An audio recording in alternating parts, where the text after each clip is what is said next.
Hi, welcome to the September 3rd, 2021 Club Cubase live stream. We'll get started here in just a couple of minutes. I'm going to do a quick audio test to make sure everything is coming through fine on my monitoring computer.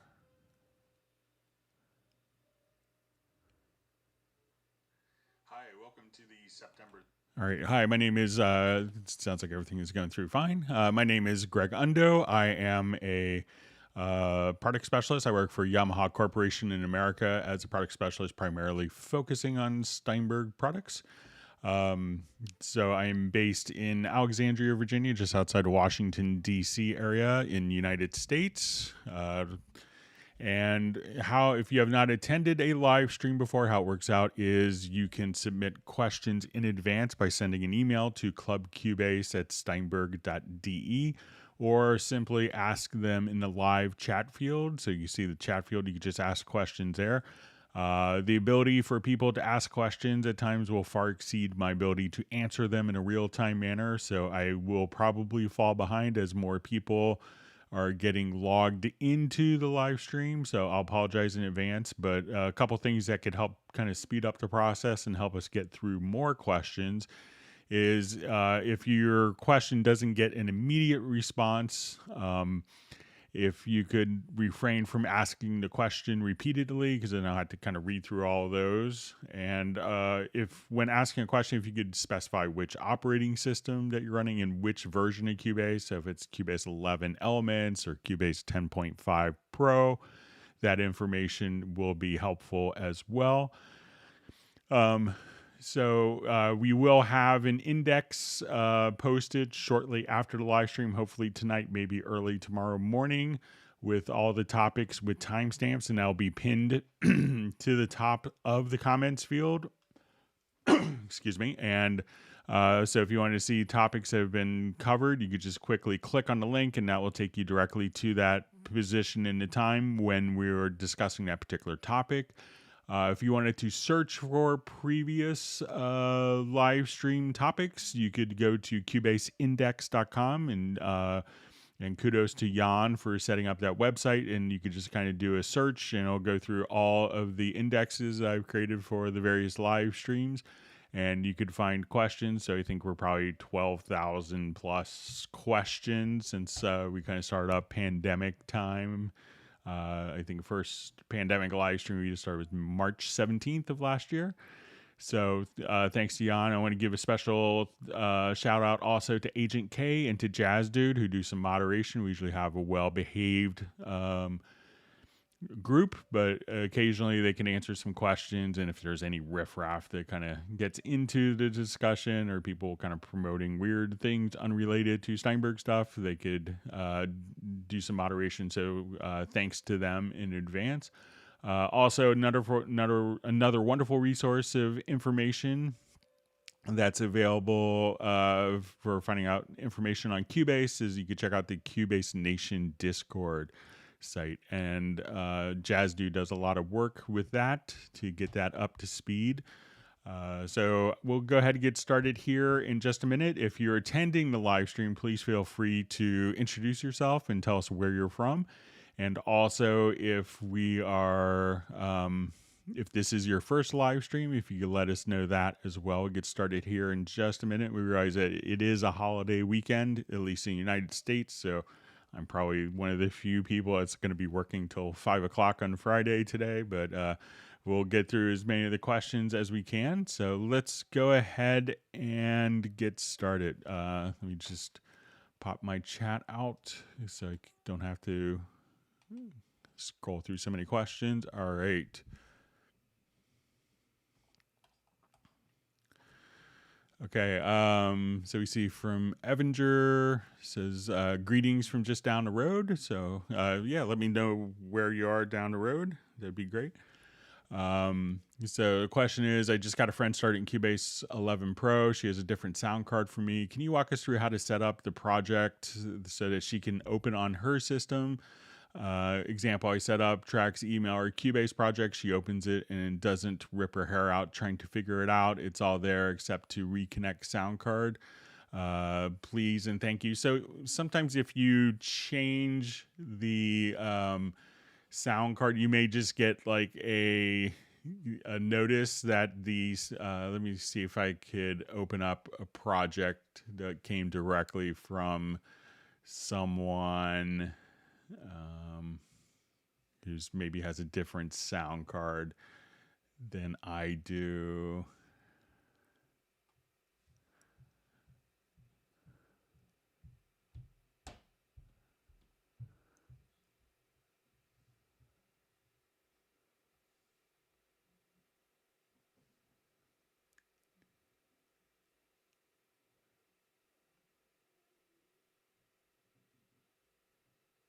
Okay, so let's say this project was done with a different audio interface. So kind of when I open it up, we'll activate the particular project. So Cubase will kind of automatically, if you have your sound card that's defined in this studio setup, at this point it should automatically be routed to whatever audio interface is currently active on the system. If you have, maybe it could be perhaps that the audio connections may show up for if you have like a number of input channels or output channels that are configured, that you might have those particular settings that are being carried over within the project itself.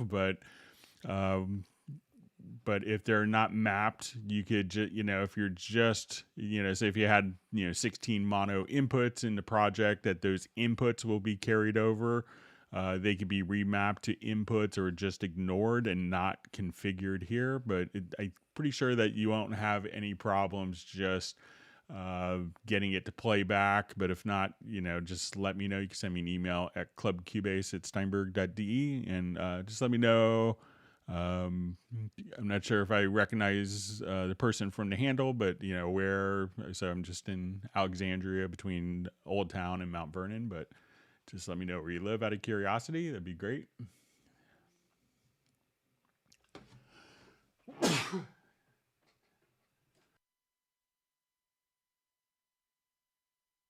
Sorry for the sneeze. All right, so we have Dallas LaRue from Las Vegas. See Ted Springman's mentioning he was thinking of setting up an anechoic chamber in his garage, but where will he keep all of his junk? So just make sure all your junk is not reflective for audio. All right, and then so that may help. But yeah, good luck with setting up the anechoic chamber. All right, hang on, my son is knocking. He's home from school for a holiday.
I apologize for interruption. So let's move on. Okay. So from a question from Matthew Elston, please could you show how to edit a vocal track using the melody or the Melodyne type facility in Cubase Pro 11? So let's say if I have a particular project here and I have my lead vocal,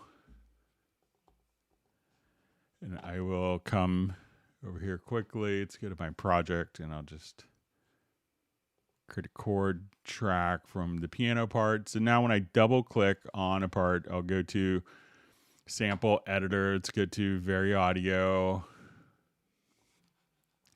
And then you want to click on Edit VariAudio, and it will do an analysis of your vocal part. So let's say if I just wanted to listen to it here.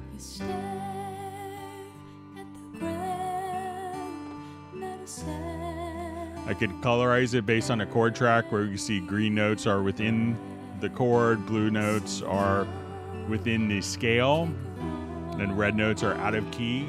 But if we wanted to do vocal editing, we could have two different smart modes for tools. I prefer to look at the show all smart controls. And as we zoom in here, it will show you kind of what the different controls will allow you to do. So if I quickly wanted to just take a number of, like a phrase, I could take this particular phrase, come here, and grab the bottom center, and that will center the pitch just to the nearest value there to knock it in tune. So a lot of times you can get by just kind of doing that for simple stuff that's maybe the intonation's a little suspect. Some of the other functions, if you wanted to come over here and just adjust the vibrato to get rid of vibrato. So if you wanted to. So you could go kind of extreme amounts there, or you could kind of go in between. As we want to adjust vibrato, you may run into different situations. Let's see if we can find one. Kind of the transitions between notes can often be really critical. So let's say if we are around here, we could actually, as we hover over, I could just choose to kind of set ranges here where this vibrato, as I adjust the vibrato, that it won't kind of affect the transition between notes, because that's kind of a giveaway with a lot of vocal tuning.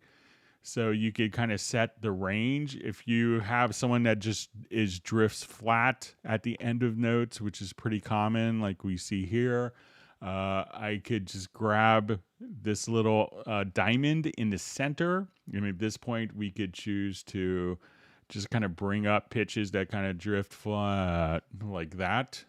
So we could just kind of do that, and we could do that at the beginning. And if you hold down the Alt key, I believe it's the Alt key, that you could kind of tilt the pitch just like that. So if you wanted to do, some creative aspects like that. If we wanted to just say, okay, I want this note to last longer, you could just grab it by the edge, or say, okay, I want this to start earlier. Just kind of grab the note by its edge. If you find that as you're adjusting vibrato, that, if you did like a big jump, like maybe an octave or, major sixth, you could come over here and adjust the formant control. And these parameters are here, but, once you have kind of the smart control set to all, that at that point, these functions will just kind of show up directly there. And we could also adjust the volume. So if you find that, one word is just a little too loud while you're doing vocal tuning, you could adjust the volume. We could also just come over here and say, okay, if I wanted to see like a MIDI part underlying, we could have a MIDI reference part. So if you wanted to make sure that as you adjust the notes, that it's going to fall directly on a note from the chord from a MIDI track, such as the piano, you could do stuff like that. We could also choose to do MIDI input. So if you say, okay, I want this note here, to actually, and if you want to hear the notes, you don't hear it initially, just kind of click on this particular icon here, this little speaker, and then as you select the notes, you'll be able to hear them sound. So I could just, and if I wanted to just put MIDI input on, I could just play. And I could just play the MIDI note and just set the pitch from the MIDI note itself. So that's some of the cool stuff that you could do in VariAudio for doing vocal tuning, Matt.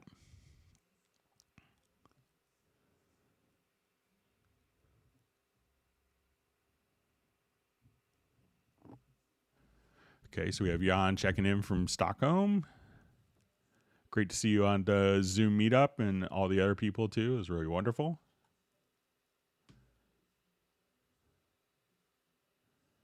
All right, we have Robbie Bowling checking in from Dallas, and also wonderful to see Sable on the live stream, sharing great wisdom.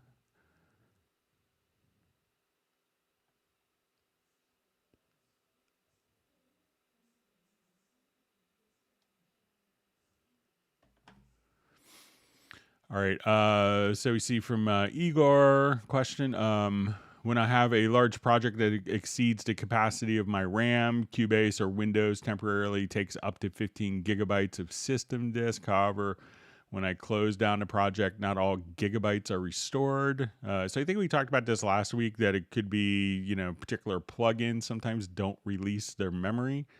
So check, if you have like plugins like samplers with large sample libraries, sometimes they may still be, they may not close up the particular memory. So, or they may not close out memory. So see if you get isolated to a particular plugin.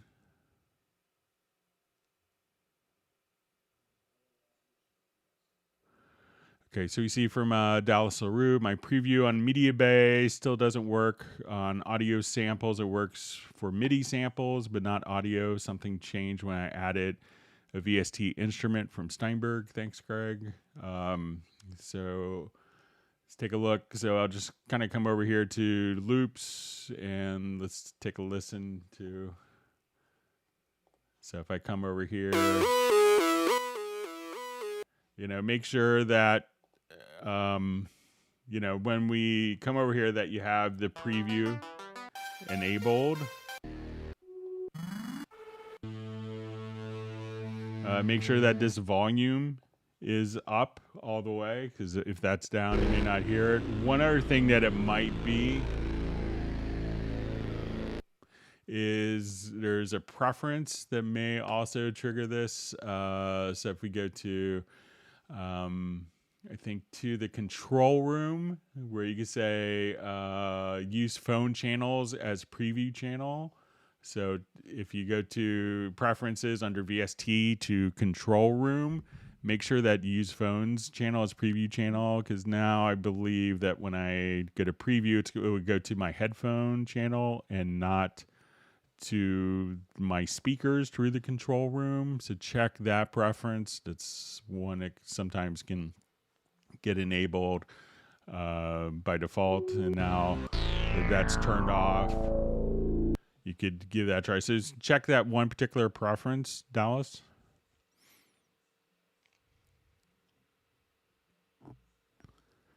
All right, so we have Tony checking in from Australia. Thanks for joining us. Realize it's probably the middle of the night, very late or very early. All right, we have Tim Weinheimer and John Costigan, who are also on the Zoom meetup, and Marcos, who's on the Zoom meetup. I think it was Marcos' first time. All right, we have Thermonuclear War from Serbia. We have Frederick from Stockholm.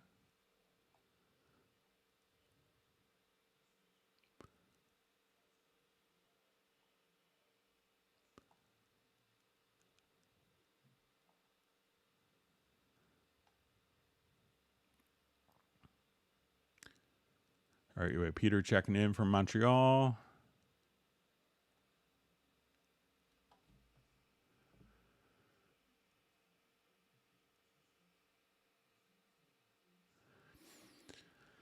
Okay, so we see from Ted Springman, Greg, thanks for the lanes to track answer. I'm wondering if there's a preference setting that would automatically unmute each pass in real time so I can hear when I have enough doubling to stop. So there really isn't, you can kind of keep going, and it's not kind of like a sound on sound. So some people I know, if they're creating a quick loop recording, if they wanted it to be that way, is they may just set up let's say 16 tracks of audio, route it all to the same inputs, and let's say we'll put in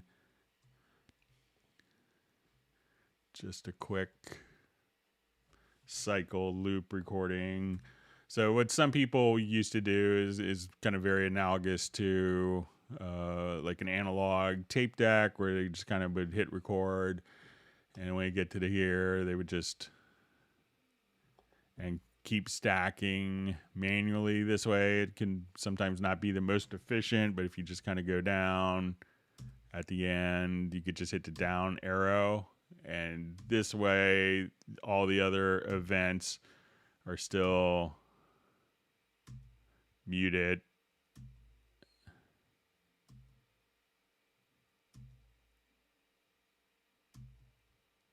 So that could be a way of doing it where not everything is muted, but you're always, like, as you see, even when I'm doing it, that there's a possibility of missing a little bit of audio. So I still think that probably the, muting the event, unmuting the events is a pretty good workflow, eh?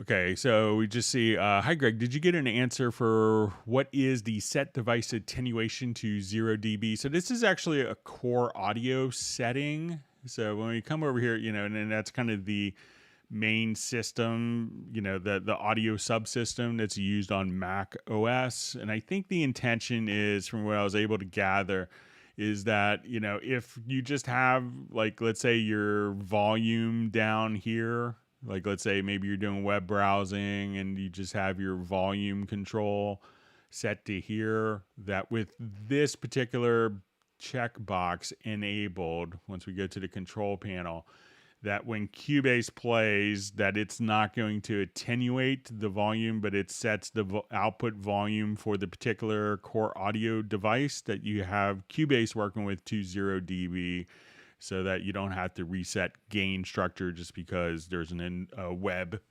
ad that you're playing through that got annoying and you adjusted your volume down from the operating system.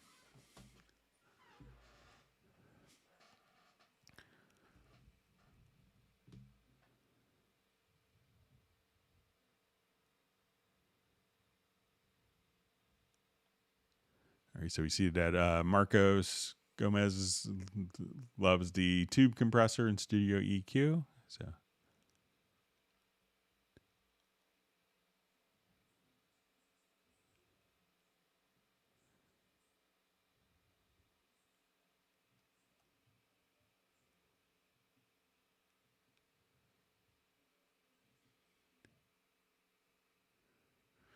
okay, so question from Jan. So sample editor. I think I've seen you use sample editor to test different melody ideas on a vocal sample. Can you share it again, or do I remember wrong? So it might be dealing with the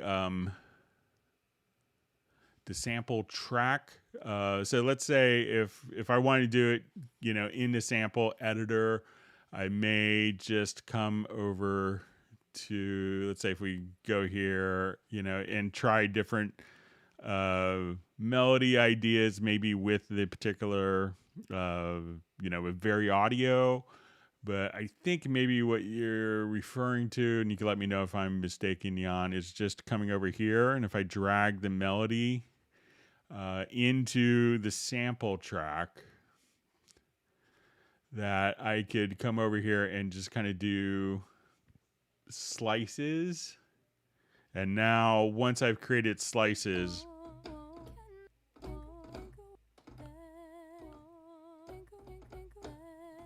and I think I have a project that shows this pretty well. Let me see if I still have it open. Yeah, so let's say I jump here. So, and this is just using the sampler track. So let's say if I wanted to go here and I had just one particular vocal file. No time to hesitate, it's all been done. You wanna have it, you can get enough. And I just kind of went through and, put slices at different phrases. So I could just... You wanna, it's hesitate, you wanna hesitate, So you could just kind of come over here and just trigger different MIDI notes. You wanna hesitate enough, baby, baby, enough. Can hesitate, time, hesitate.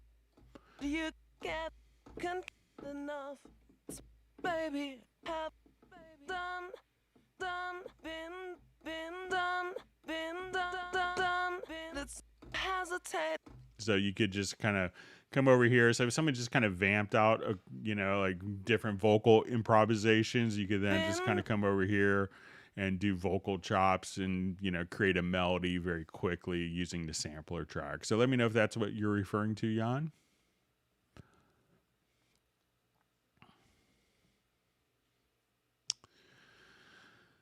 Okay, so we see a question. If I unmix a file in SpectraLayers, can I further unmix one of the unmixed files? I haven't tried, but you probably can. You might have to just, you know, bounce it as a separate track, but let's take a look and see if we could do that.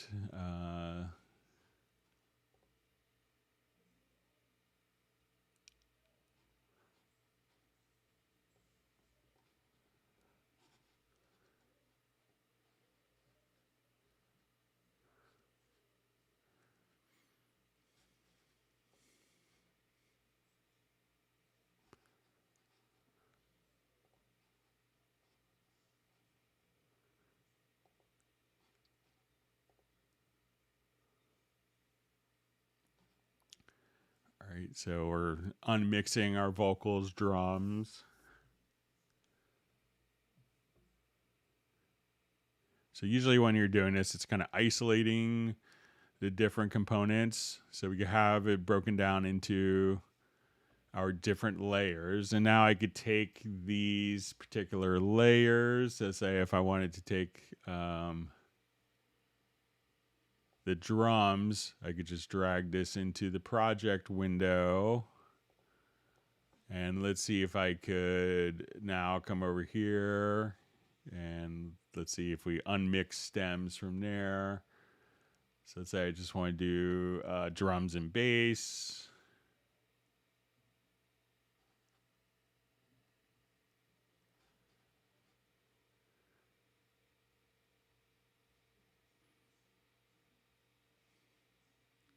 So it looks like it's doing it. So a lot of times after it's been unmixed, you know, depending on the material. So if I have, so just from my drums, I could have the different components broken up as well as from the original track. So it looks like you can. I'm not sure if it will give you kind of, you know, the results that you want, but you could definitely process it twice.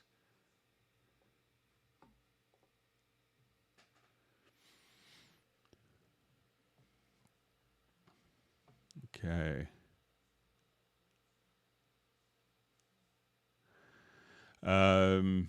So I just see when will AXR4 soft be updated so we can see it in the inspector while using the control room. So I've been kind of asking for this from our Yamaha colleagues for a long time. But, you know, one of my friends, what he does with his AXR4 is he just sets the, you know, if he's not using, in his situation, he's not using all the outputs. So he sets an audio output and he buses this to like, you know, ADAT 2, 7, and 8. And then just sets up the control room. And then if you have that configured that way, you could see the AXR control panel. So maybe just send it to 2 outputs. So if you're not using all of the ADAT connections, send it to that. But I'll make sure to pass it along to our Yamaha development team for that as well.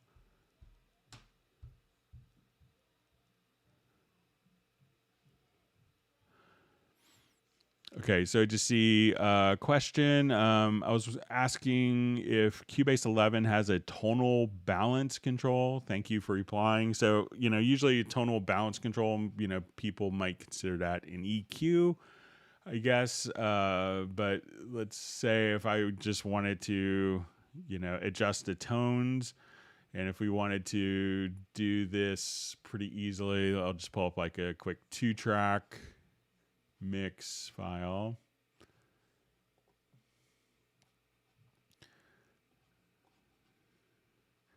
So if we wanted to do like tonal balancing on it,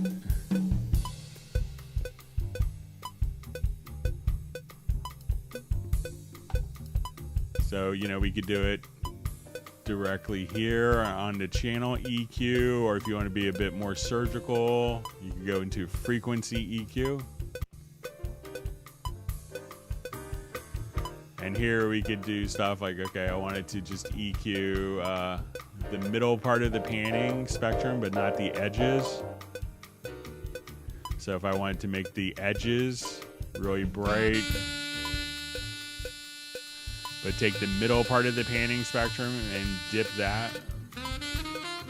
Or if I wanted to have like independent left-right controls, I could EQ the right channel independently of the left channel. And this could all be done with linear phase. We could also click on dynamic mode, so you could have dynamic EQ kind of built in. So let me know if that's what you mean by tonal balance. But that will allow you to kind of get, you know, the tones, like the lows, mids, and highs kind of in balance with each other.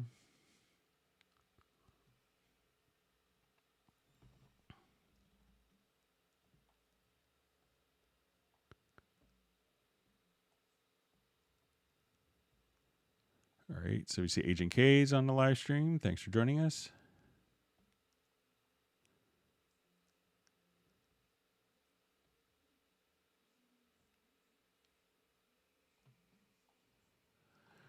Okay, so I just see hi from Bergen in Norway. Could you show how to attach a vocal to the rhythm of the beat? Don't know how to explain properly. Hope you know what I mean. So let's say I'll give it a shot. So I think maybe it's like kind of quantizing the vocal. So let's take a look.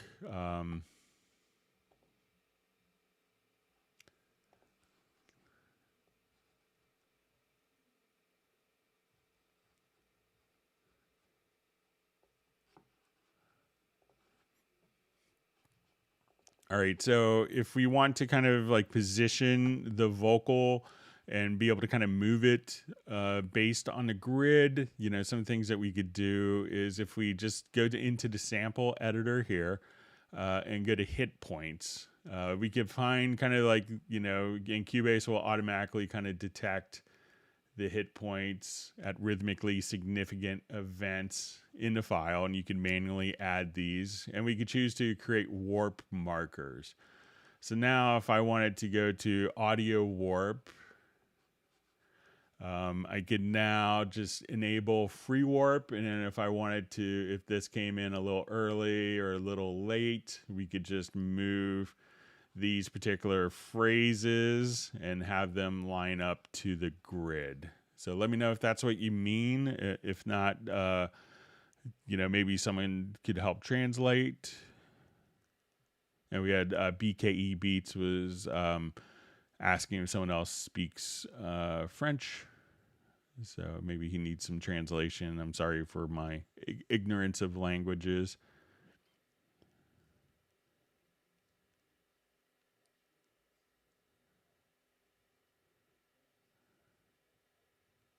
All right, we see Jazz Dudes talking and just bringing up the point of the current summer promotion that's going on. So make sure you check that out. There's a lot of stuff that's 50% off of libraries and instruments, including like the full version of Groove Agent.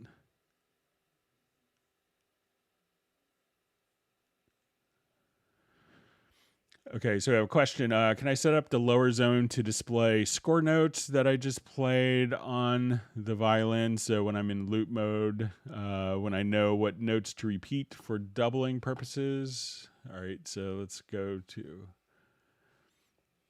So if you want to do it from an audio part, you know, we could go into the sample editor here. Let's go to VariAudio, and if I want it to, you know, take this, I could under function. So if it's audio, I could just say I want to extract the audio, and now when I come here, I could look at my audio part as the score editor.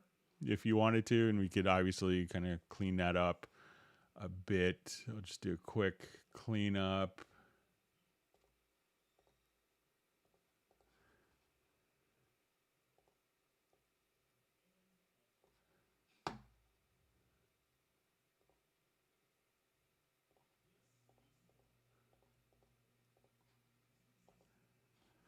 So, and now as I would play, we could just kind of see like the score view, and we could, do further cleanups there. So once you have the audio turned into MIDI, you could look at it as a key editor or drum editor or the score editor. So you could look at it like that. And with any MIDI part, Ted, you could just come over here and within the lower zone, just kind of see, switch between 3 different MIDI editing views like that. But that's actually just the melody or like a violin part that was extracted through VariAudio and put onto its own track. So if you need to use that as a reference, you could do that.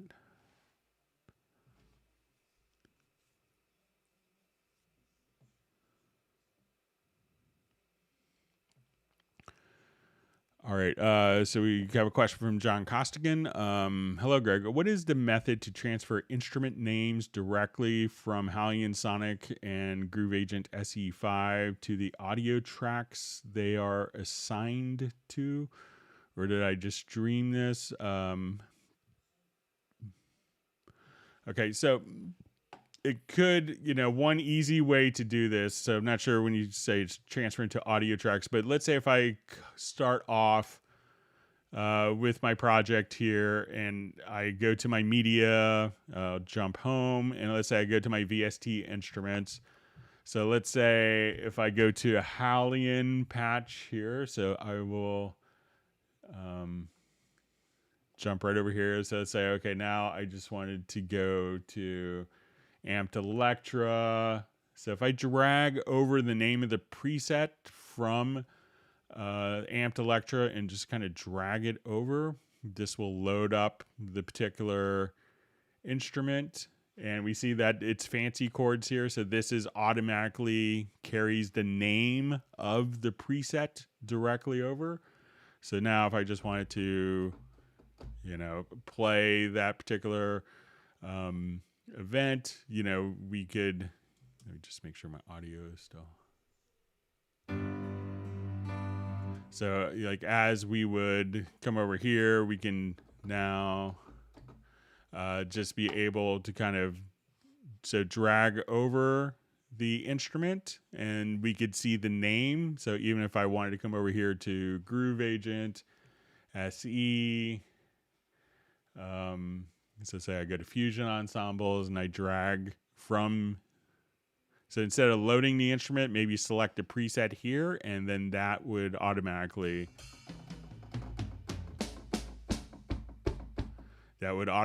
carry the name over. And then as you do rendering in place, you export files, the name of the preset will be the basis of the track as opposed to loading up the instrument. So let's say if I come here and I just wanted to load up, Pad Shop. Now I see the name will be Pad Shop 01, the name of the instrument, as opposed to the name of the preset. So let me know if that makes sense, John. Okay, so we have a question. I have 3 Cubase 11 on 3 different locations. Is it possible to give one of the Cubase to a friend as a gift, and how would he go about putting the license under his name and computer? So you could definitely give it. There may be a license transfer fee. I haven't looked into this in a while. But you may have to unassign it from your My Steinberg account and have him register it under his My Steinberg account. I'm not sure if there's a license transfer fee for that.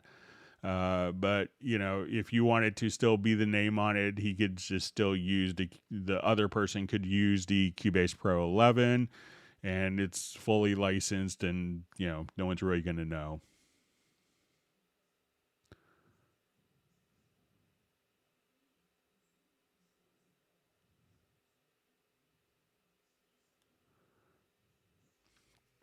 Okay, so I see a question. Hi, Greg. Hope you're having a nice day. I'm doing well, thanks. Getting ready for a nice holiday weekend here in the U.S.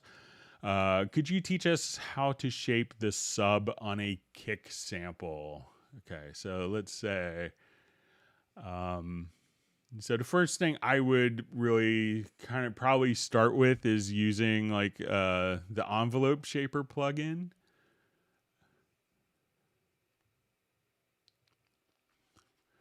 All right, so let's say if I have, let's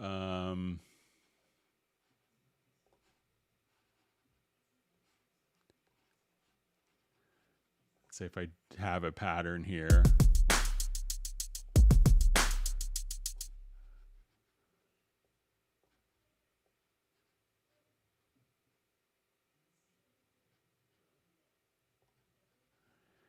All right, and let me just kind of loop this and solo it. All right, so let's say if I have this, sorry.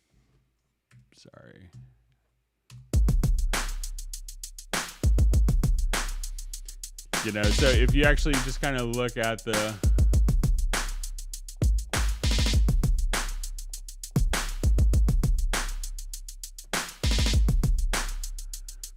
all right, so let's say I'm going to send these out to my 2 kicks out of bus 2. So now my kicks are just going to be processed out of this particular bus. And if I wanted to do like, you know, particular processing on it, you know, at this point,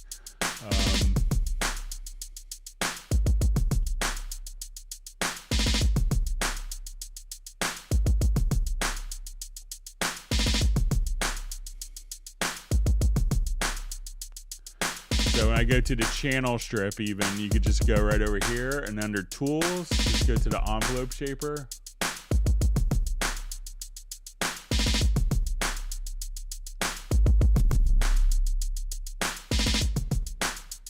So, and you could also run this as kind of its own plugin. I'll just run it here under Dynamics.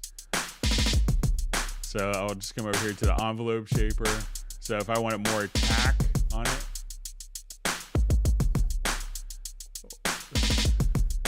and I'll just go ahead and just solo that. So let's say I want less attack. I want more release.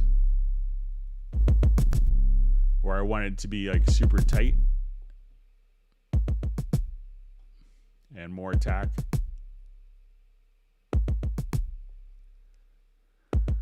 Or a lot more release.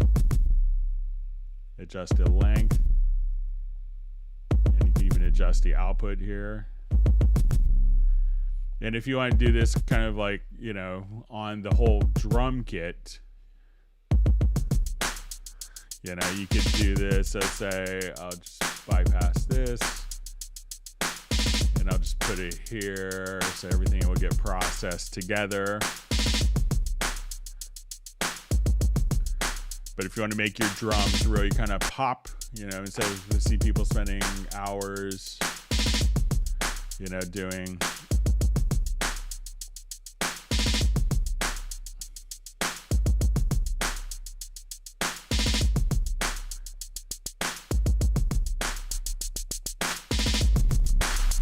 real extreme, or if you want it to be like super tight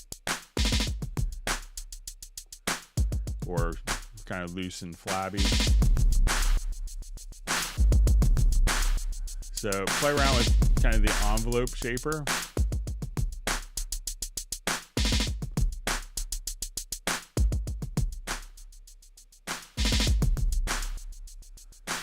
And you can get some great results for drums directly from there.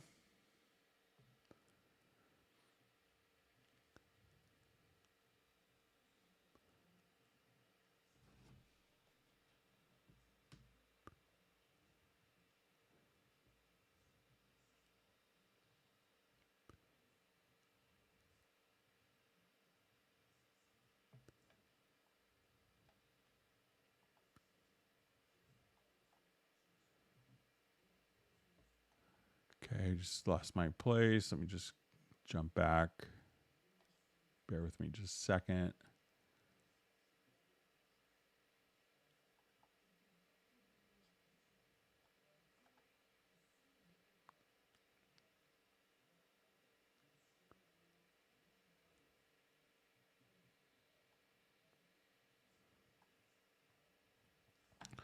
Okay, so you just see from Gunner 3334. Every time I load my project, I have to manually load my control room preset to activate the right outputs. Can I auto load this? So usually the control room kind of sticks. I've seen sometimes, where maybe like an HDMI audio output can trigger if you have something kind of connected via HDMI, where I see it more on Mac, where that could kind of trigger the core audio settings where you have to kind of define the audio interface all the time. But, see if... All right. But whenever I kind of load up, I don't have to reset the control room unless like my audio interface wasn't connected or is connected in kind of a different order. All right. So we have Jean-Marie Horvat on the live stream. It's wonderful to have you on the Zoom meetup. All right. Michael Pierce joining us as well, who's also on the Zoom meetup.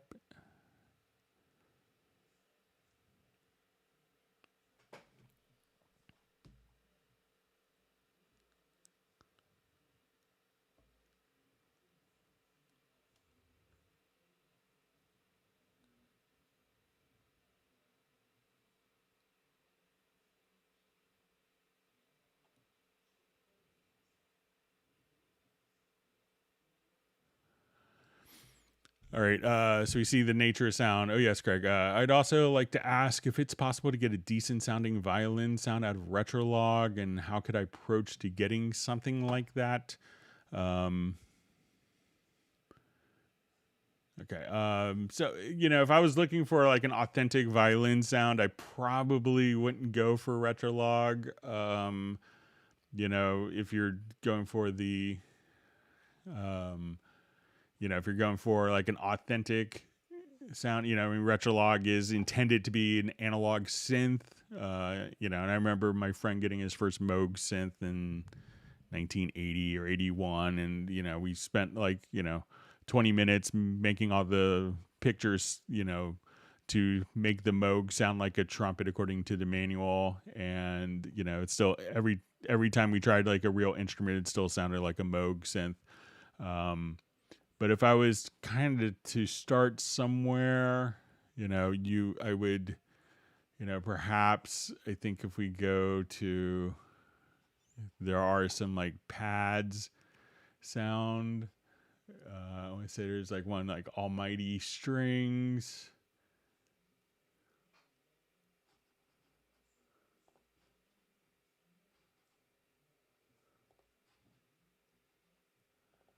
And this is a pretty good, it's not, again, it's probably not like, you could probably spend a long time to do it, or just go into, Hallian Sonic and, the Hallian Sonic SE, and probably come up with something. If you want it to be more, I'll just try from, strings, and let's say, okay, I want to do section, and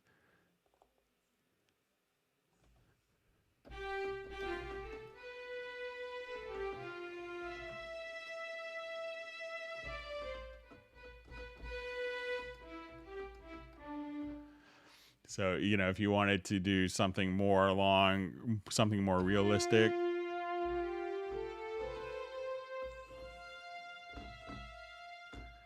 I would definitely, and this is just the included content, if you want even more, go for like Absolute 5, which will have like the Hallian Symphonic Orchestra, which is a wonderful orchestral instrument for $100. It's easy to use as well.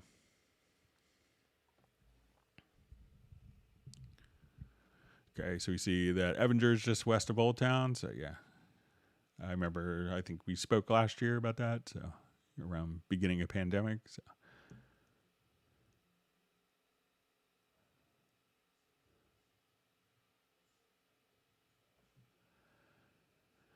All right, we see Sweet Spot Studios looking for recommendations of systems engineer who specializes in tuning computers and networks for music production. So Jazz Dude I think he does a lot of that. So he may be a great resource on that. Okay, we see, hello, Greg. My MIDI recording are sounding choppy. Could you please guide me through the right setting and proper MIDI quantizing? Thank you very much. All right, so let's say if I just had a, I just want to do a quick recording here. And let me just, okay, so let's say I'm just kind of playing along. All right, so one of the things to be aware of, let me just get beyond our vents here. Make sure that you don't have AQ on, so a lot of times people do this, and, if you have AQ on, let's say I have my quantized value set to quarter notes, and I go...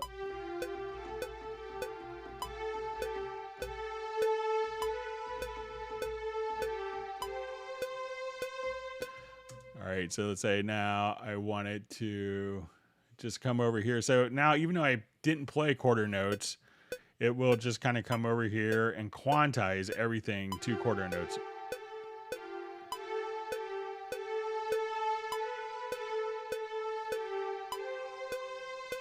And I'll even just kind of show that quickly on maybe a piano part. So let's say if we're here... and I'm just recording.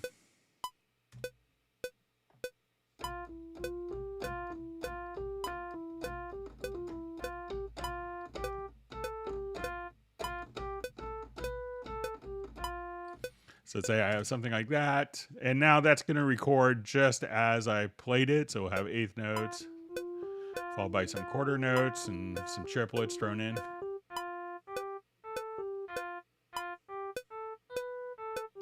But if I had that same thing set to auto quantize, and my auto quantize is set to quarter notes, let's say I just do.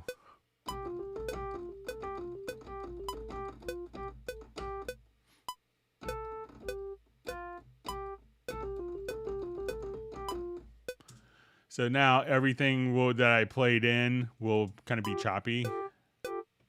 Instead of going da da da da da da da da. Now my quarter notes I played in will be okay. And so make sure that you don't have this little auto quantize turned on, and that could make what your MIDI recordings are sound very choppy unintentionally. All right, wonderful to see Michael Teams on the live stream. I think everyone's going to start getting their free ice cream now, their virtual Friday afternoon ice cream from Michael with very creative flavors.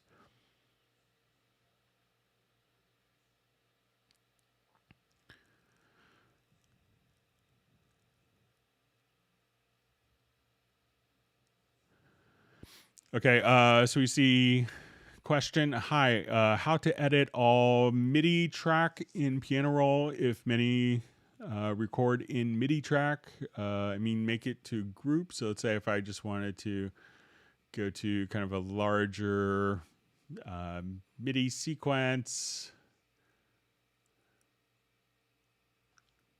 We just find the right project here. Okay, here we go.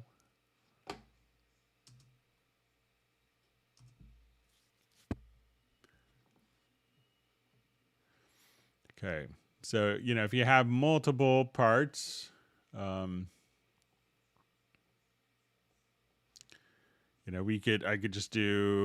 could select all of the MIDI parts here. So let's say I just want to take that, and as I play, if I wanted to view all of my parts here, and if I wanted to colorize it by the part,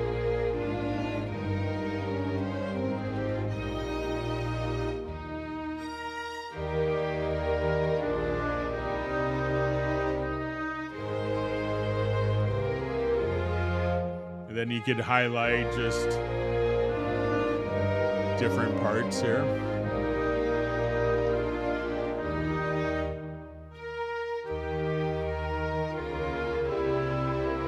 If you want to solo just one.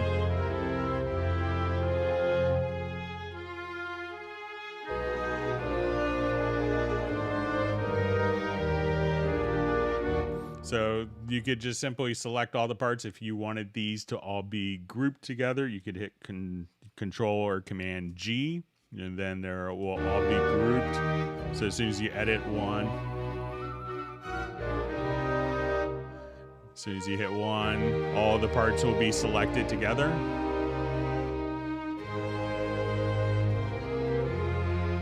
You see that Schubert was a pretty good orchestrator, and it's fascinating. A lot of people call this the 21st century score view for composers. But we see how clearly and cleanly the parts are visually, kind of gives you a really good indication.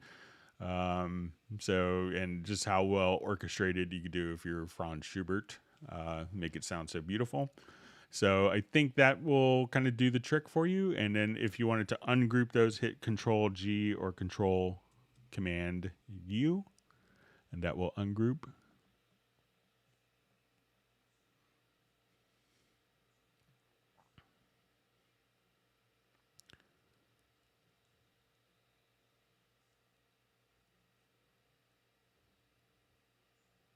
All right, we have Daryl from Oakland joining us. Great to see you on the Zoom meetup.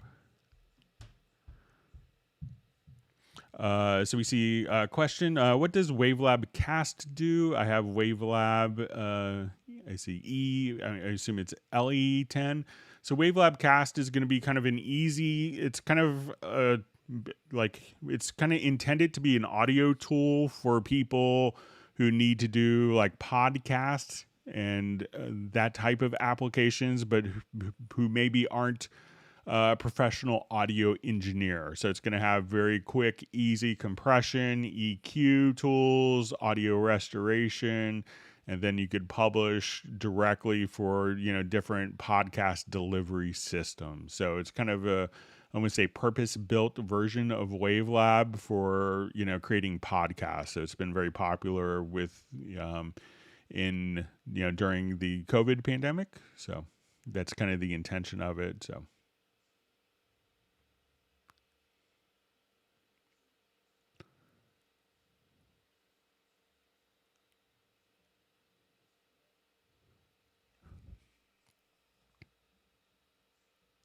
All right, so we see those the word chops that Jan wanted to see, so that's good.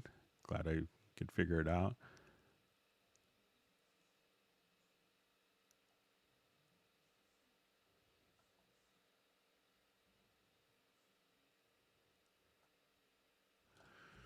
All right, so my name is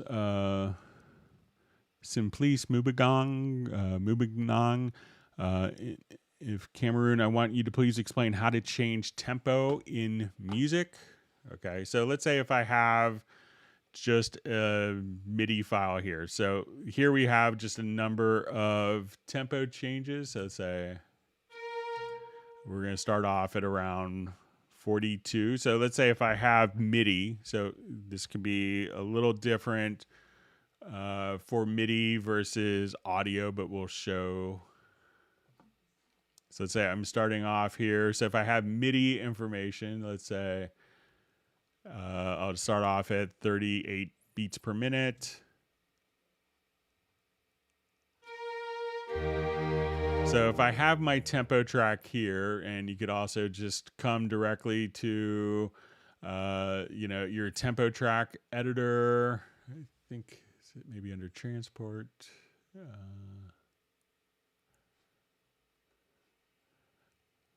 But if you just hit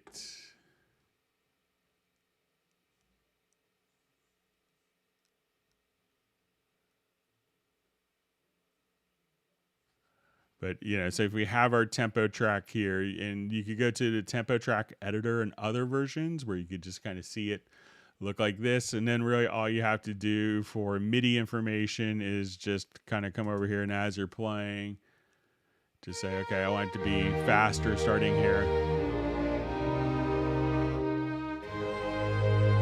want it to ramp up to get faster, you could click here.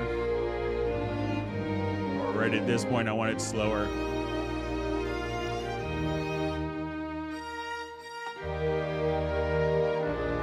And you want it to do an accelerando. So now the tempo is going to just speed up.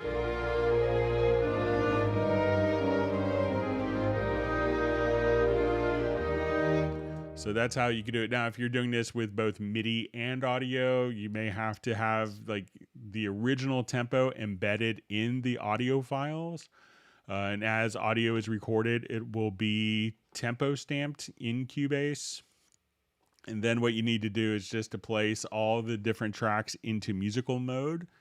So if I want to take this as audio, I can now just go to my tempo once the tracks are placed into musical mode.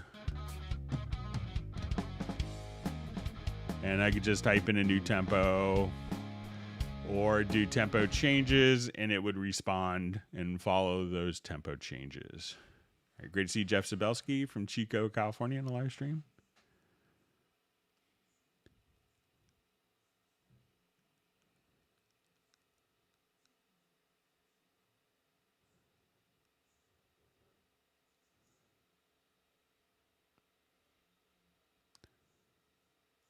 All right.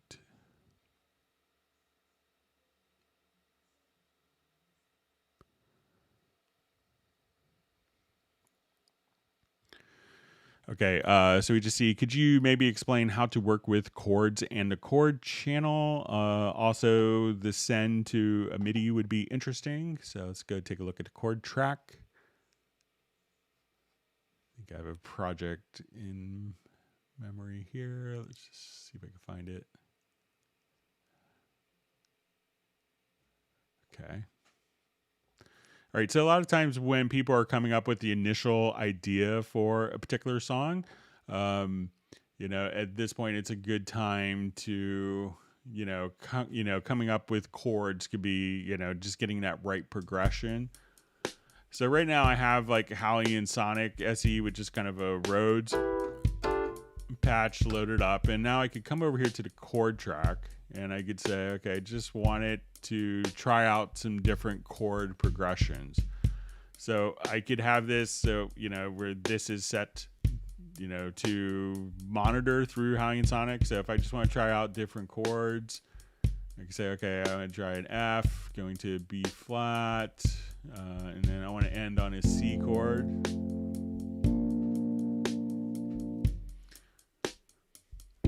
But let's say I don't know what the third chord should be. So if I double click here, we could go to the chord assistant.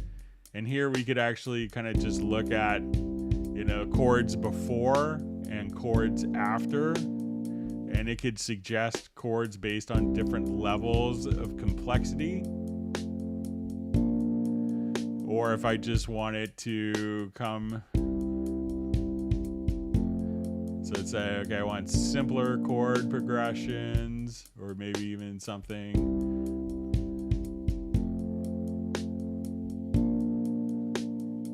And we could base this on cadence or common chord notes. But you could also say based on musical proximity, if you want to try out different chord progressions.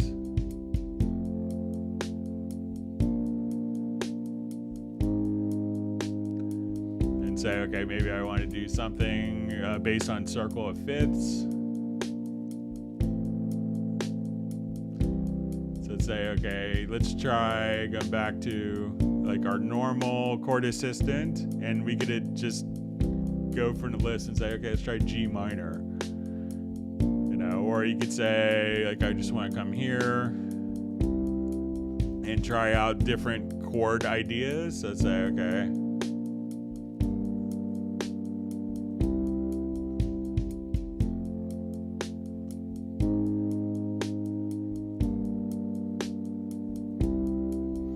And if you want to try different, say, okay, I want a G in the bass here.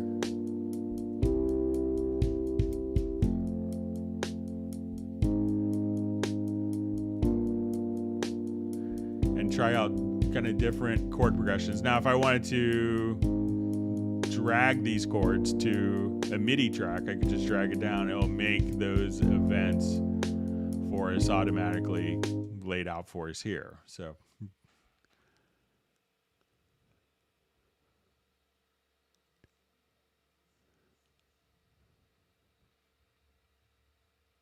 and if I wanted to do this like for a whole piece of music, I could, you know, just come right over here. And I could tell different tracks to follow the chords just by going to this chords. So maybe percussion I don't want to.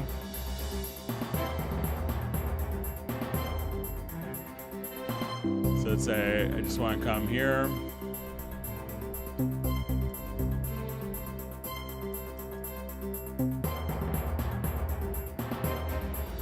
So that's a good place for a chord change. Let's say, okay, I want this to be D.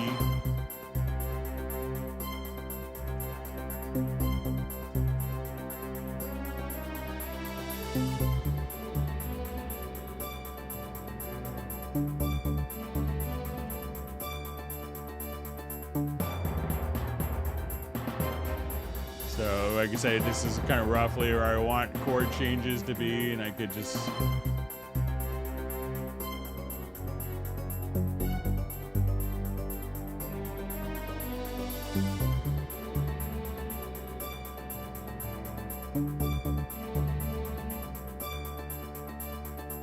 say right here, I just want to go to an E chord, and as I change the chord, it will just kind of retroactively.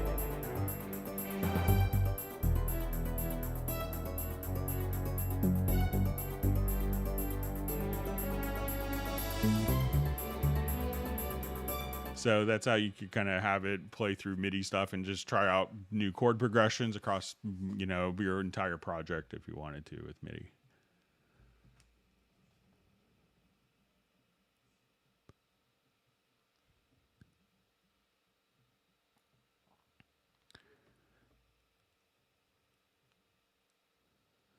All right, just reading through.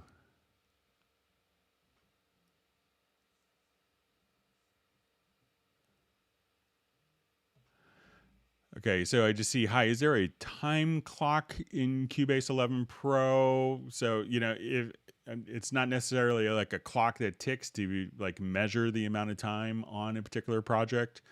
But if you wanted to if you wanted to see like the absolute time, you could go to your studio menu. I think it's under more options and you'll see time display.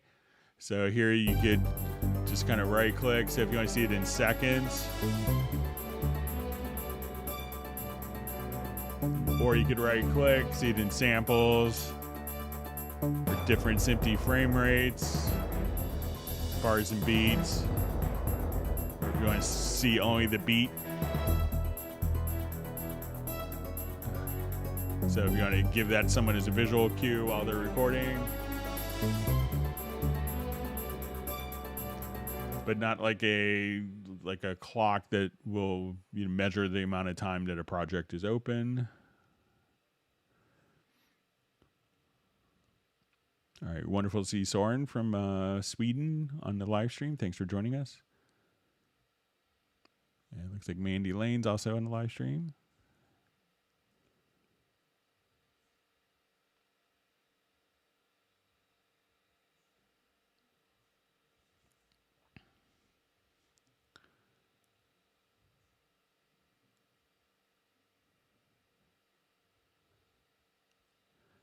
All right, so you just see Greg knows everything, including the 4-letter word for woodwind instrument in a crossword puzzle.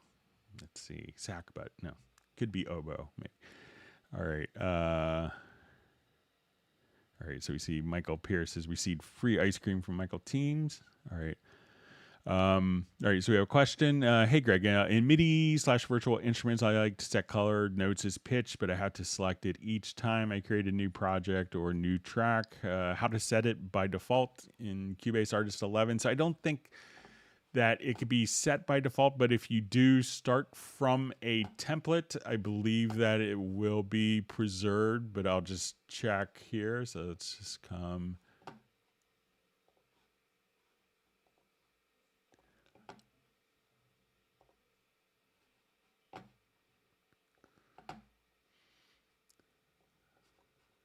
So let's say if I have this set, so I don't think it's a default behavior that can be set, but it might be able to be saved, but we'll just go ahead and test.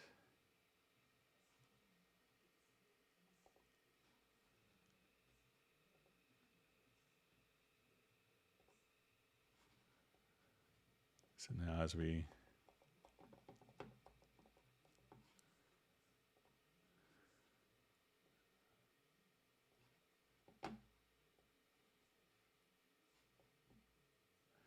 because sometimes this may be set. So let me try saving this as a template.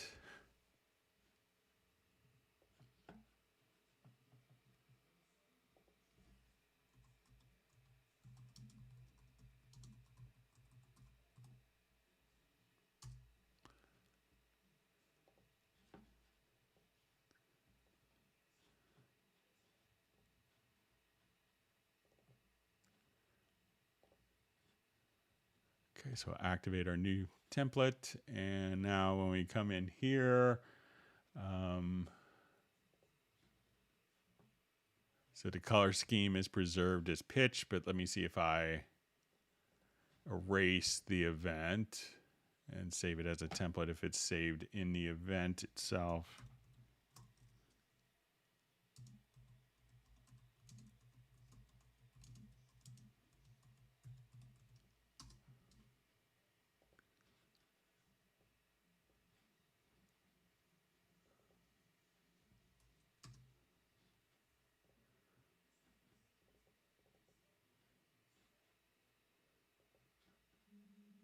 Yeah, so it is preserved within the template. So if you start perhaps from a template as you're starting off, that might be able, that could, that will be preserved within your template. So it may not be the most practical thing, but you can preserve it within a template. So even if you have just kind of different MIDI tracks that aren't assigned, so.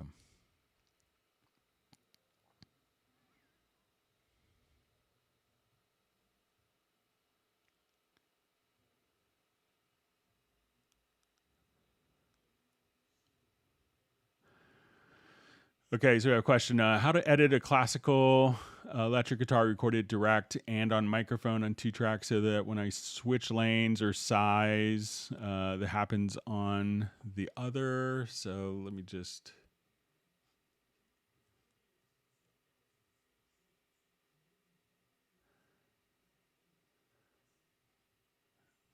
see if I have a track that might work for this.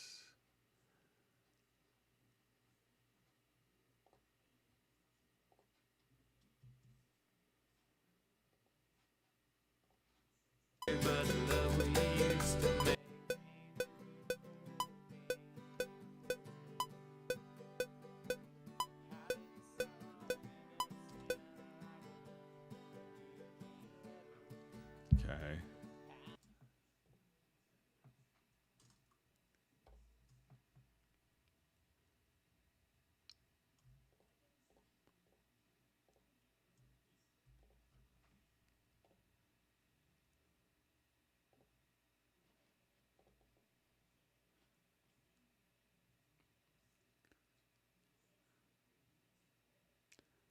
All right, so I'll just go ahead and duplicate this.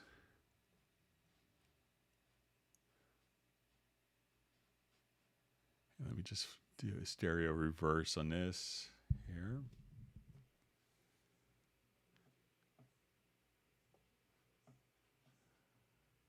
Okay, so let's say, all right, so, okay, so, all right, so recorded direct on a microphone. So when I switch lanes or cut or size, it happens on the other. All right, so I don't think it's may happen with switch lanes, but a lot of times what you could do for a lot of editing is just to come over here. So let's say if I assign these to a folder track, so I'll just say move selected tracks to folder track, that now you can edit, you know, the folder track here. And those edits are automatically applied to both parts.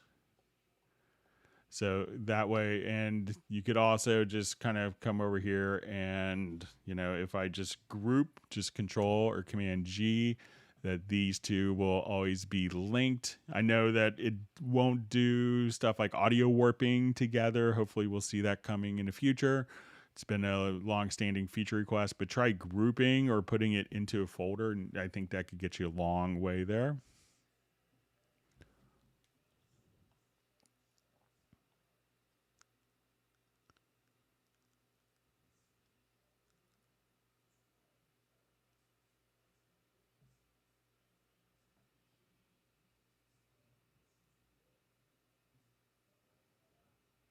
All right, so we see from Jeff Sabelski, wanted to use morphing on the MR816 CSX, so he set it to external setting, lost sound, and all other sources such as browser, like for YouTube, the WDM setting on the output needs to be reset to 1 and 2.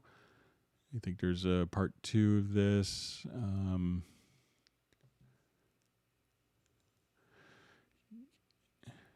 Yeah, so with the MR816, some of the times some of the other audio interfaces, you get the native version of the plugin. But when you're doing that, it might affect, you know, I'm trying to remember, I haven't set mine up to change it in a long time, Jeff. But it might also affect the number of digital I/O configurations. So,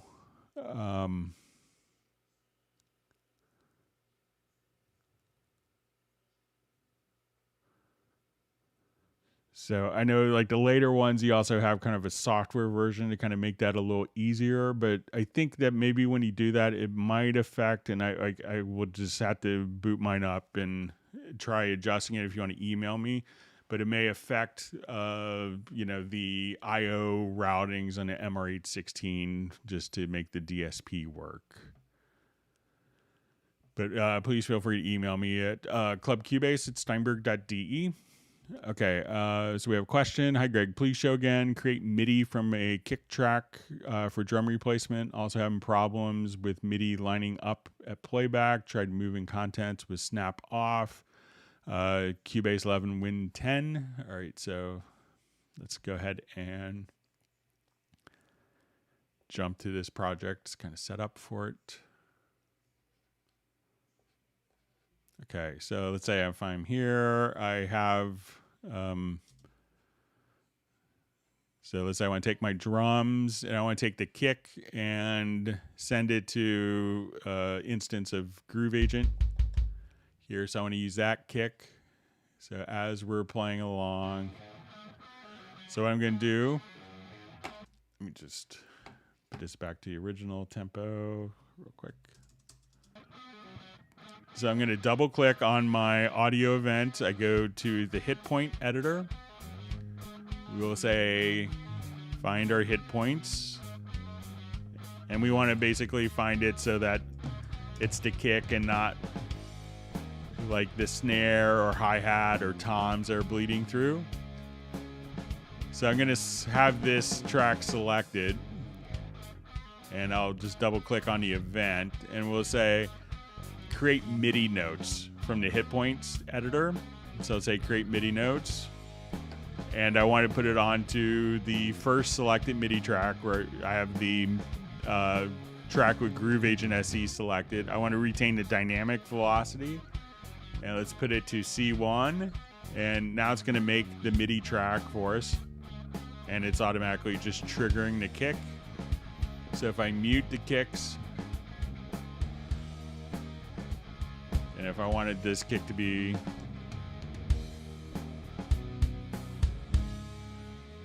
and now if I would just wanted to come over here and even adjust the pitch,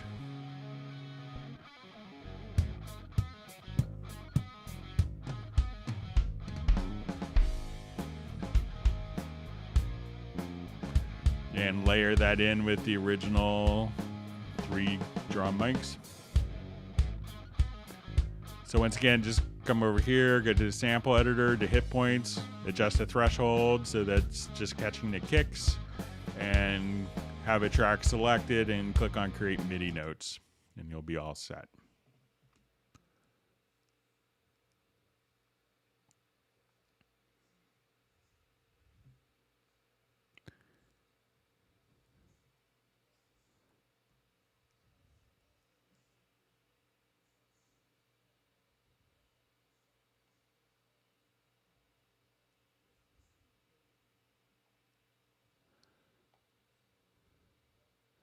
All right, so I see a question about the tonal balance. So it lets you overcome our listening environment and get a balanced mix that translates to our audience.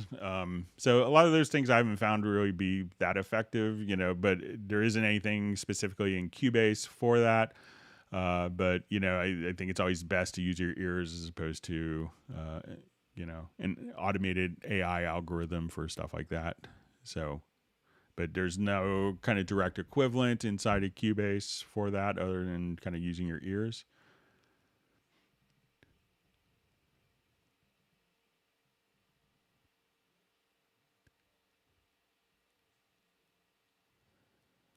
Okay, so I see it was Cubase Elements trial for Mac OS 10.12.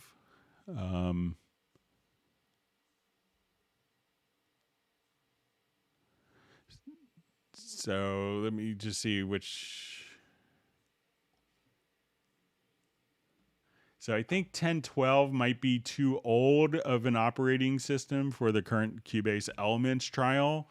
There's a lot of things that Apple will do to kind of make sure that, you know, as we're moving forward with new operating systems, that older operating systems. So I think you need Mojave or later.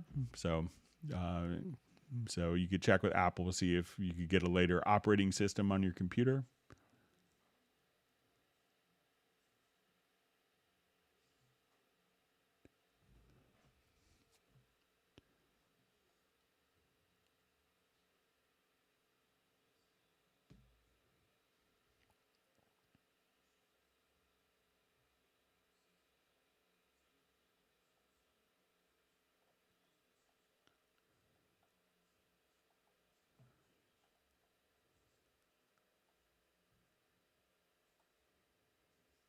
All right, just finding my place in the.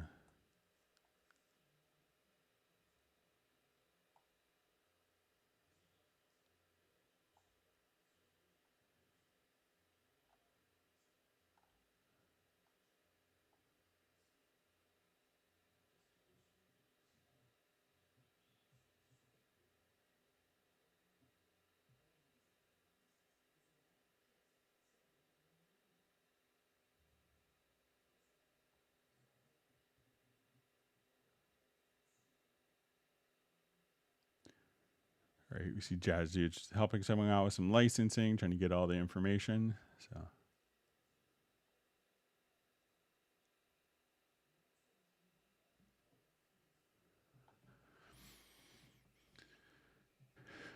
So we see from John Costigan, just a follow-up question. Hi, Greg. Sorry to be confusing. I was trying to ask about labeling audio tracks in the mixer directly from the individual patches in Hallian Sonic or drum names in Groove Agent SE. So I don't think it will automatically do that. So if we have, you know, like your different, let's say if we have different outputs here activated in... so let's say if I just come here, let me go to the main, and let's just say if I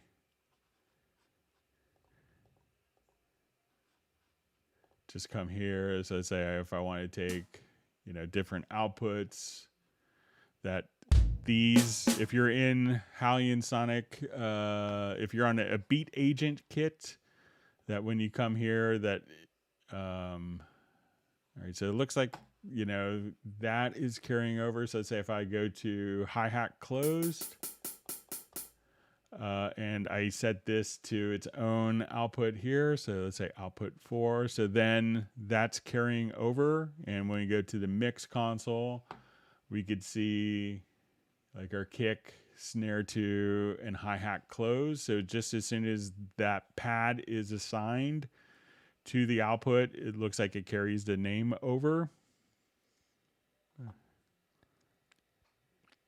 So just reread the question one more time. So, and let's say if I do this with Hallian Sonic SE,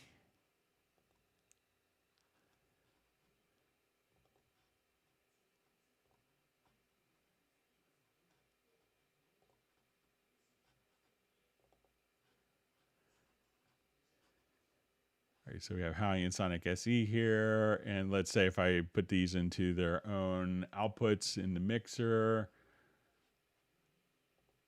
if the name is carried over.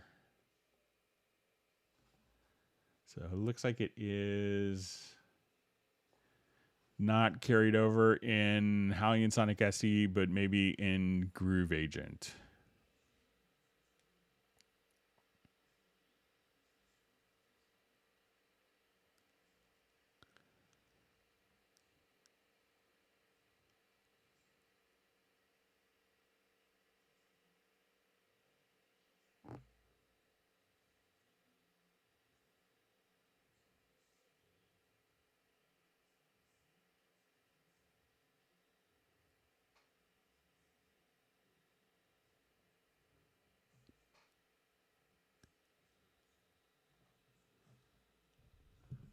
All right, just reading through comments. So.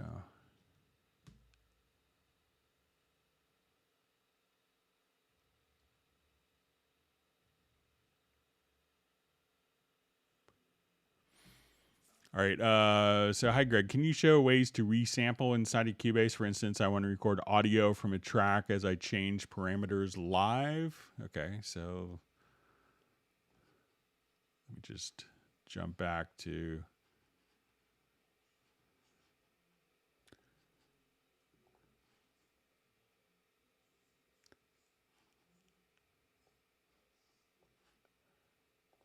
all right, so we could kind of create different buses internally. So let's say if I had like the kind of the R&B kit here, and I wanted to have on the kit itself, let's go to like my inserts, and I'll put in some loop mash effects on it.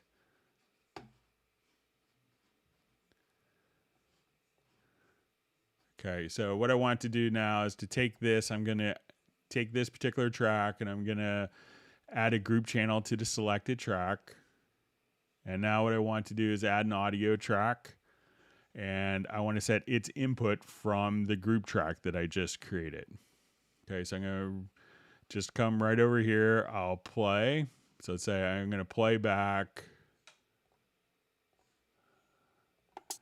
my Urban Ballads kit here. So let's say, and I'll just go ahead and hit record here. So now I'm recording the audio, but let's say I just wanted to come over here and switch to a different kit. And now I want to do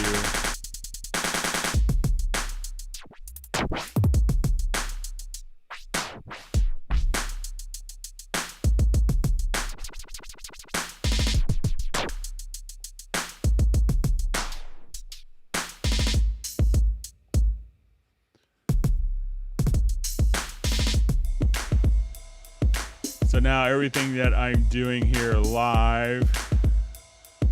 So let's say, okay, now I want to go to the instrument itself, and I want to take this kick and go to the pitch.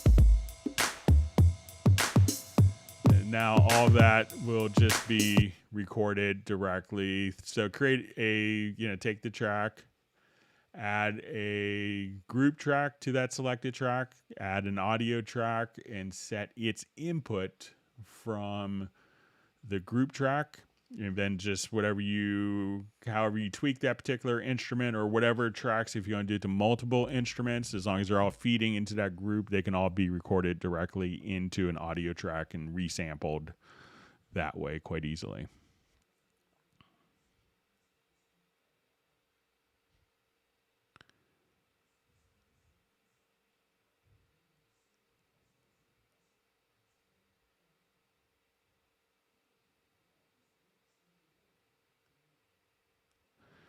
All right, so just see from Gunner 3334 says about the control room preset question. Thanks for referencing your earlier question.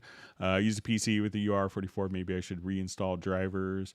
Also, in your it's easy sometimes in the audio connections to have inputs being used multiple times and outputs, and that could sometimes cause some confusion as well. So, but reinstalling can't hurt.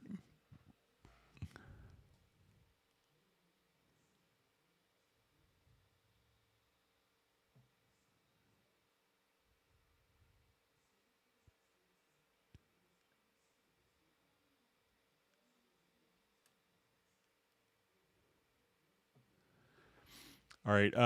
Can you show the process of changing the sample rate of an audio clip when you command right click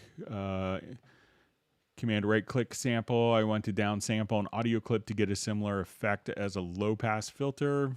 Something that you may want to do is instead of because if you're just kind of looking for that particular effect, is let's say if I just have let's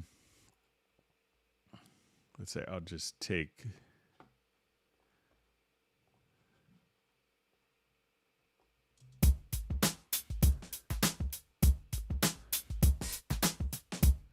so there's different plugins that can do this for you, because so I think if you come over here,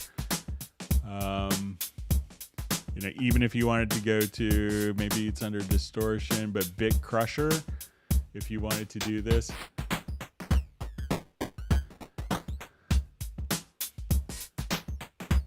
So if you wanted to just switch to different kind of, bit reductions for lo-fi sounds, you could do that. And I think also if you wanted to get into, say under distortion, also the quadrifuzz too, that you could also just kind of get into more multi-band stuff here. So if you wanted to be able to set more kind of bit reduction there, but so generally a lot of times if you wanted to, Cubase is going to kind of work with one particular sample rate. So, if you downsample it and then put it back in, at that point, it's just going to comply to the sample rate that's the project is set to. So, check out Bit Crusher. You could probably kind of go for the same sound without having to actually change a sample rate, which will be kind of much easier for you to work with.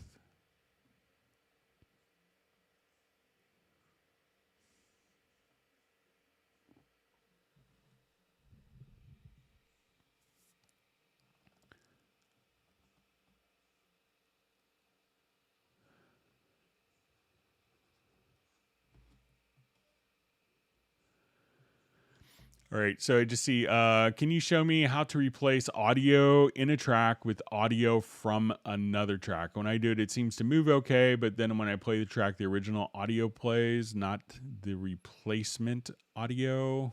So generally, kind of what I do in these situations, let me jump here to project.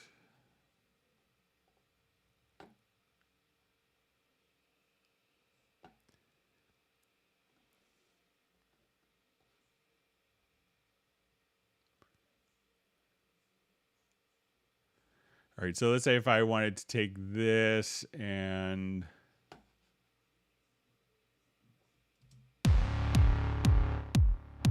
like if I wanted to replace the kick,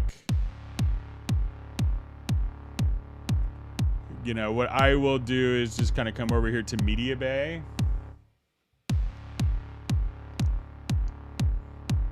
say, okay, I wanted to come here and find kick drums. And then if I hold down the shift key and drag it over, let me just find like a single hit.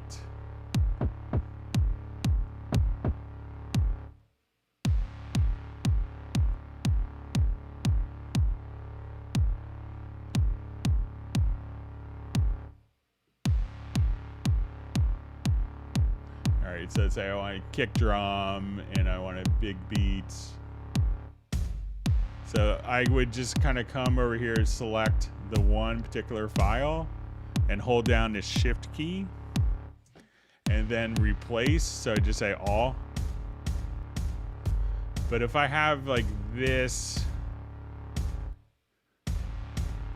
as an audio track, you know, doing that wouldn't necessarily prevent the other track from playing. But if I just kind of, again, let me just try dragging it over from the project window.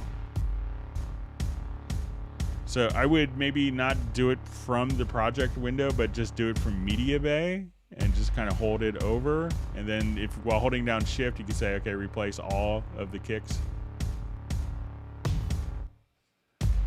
with this. So I just come right over here, replace all.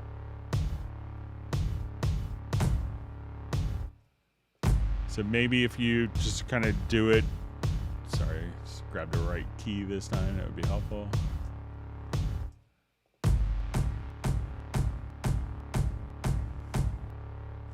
So, but, you know, dragging it over, I think, from another track may not kind of work the same way. So let me know if I'm misunderstanding now.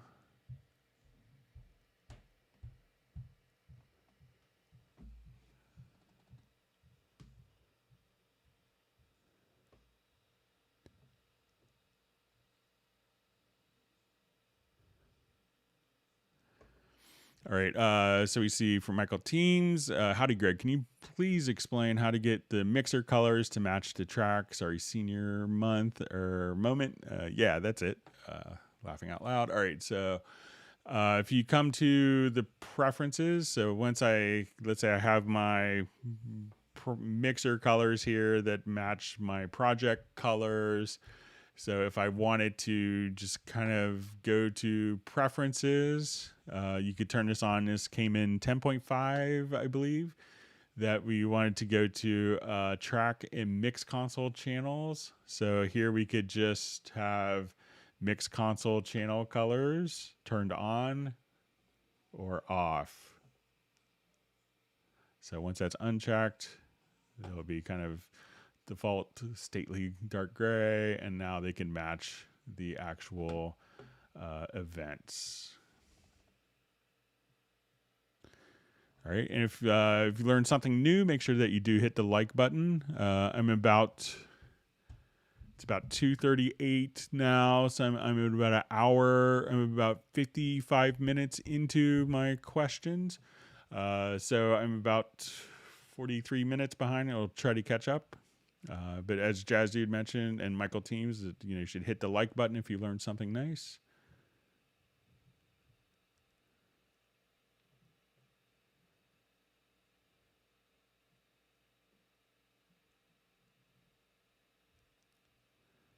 See a great comment from Jess Sabelski about Schubert, how you played in the bars of the day and wrote hundreds of songs for voices. Yeah, he's one of my favorite composers. The little piece I play is Fifth Symphony, Second Movement.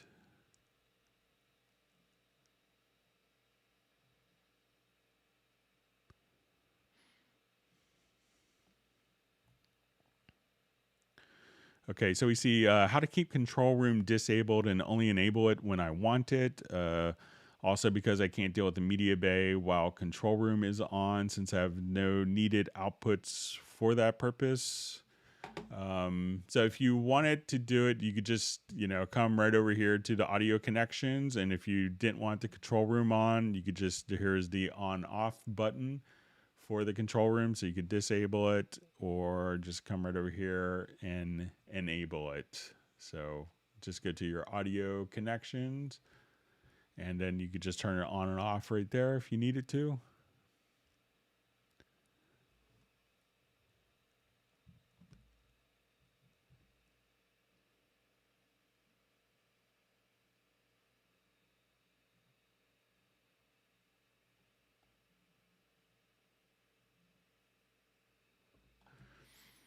All right. So just see, is there any shortcut macro I can create to set master volume to 0 dB so I can bind it to a MIDI button on my hardware, Mackie control compatible? So I know that generally resetting, if I'm here and if I hold down the command or control key and click on the fader, that will take you back to 0 dB. So maybe if you have a user definable function that could trigger the control. But let's see if there's a reset fader values, maybe a particular keyboard shortcut or reset channel.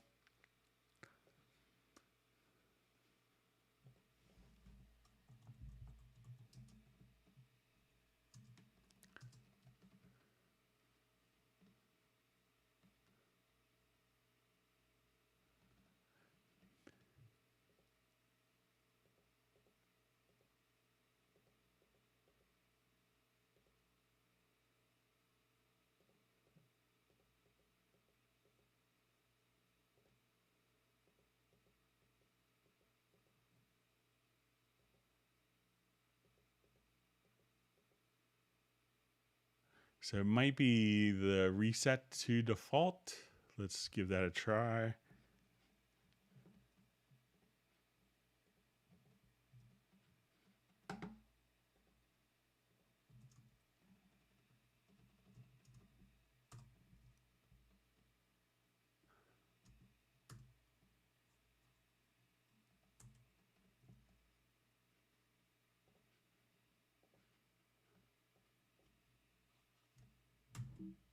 Nope, doesn't look like that does it.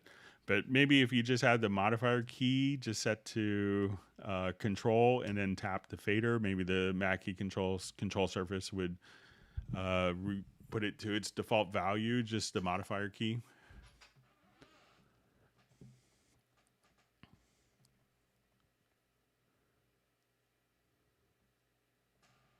And I just see, I know the control click thing, but I just can't assign it to a MIDI macro.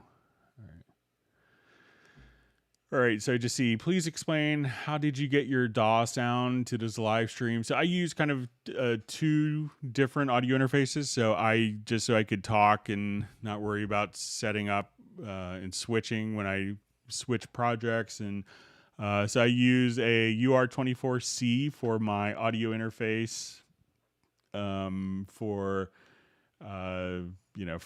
Cubase here. So I use my Steinberg UR24C, and I have a Yamaha mixer. I think it's an MW12CX. And that is a USB mixer. So I connect the audio outputs of my computer into that mixer. I connect my microphone into that mixer so I can hit a mute button if I need to cough or talk to my son. So when I go to OBS, which is what I use to broadcast here, and I go to my audio,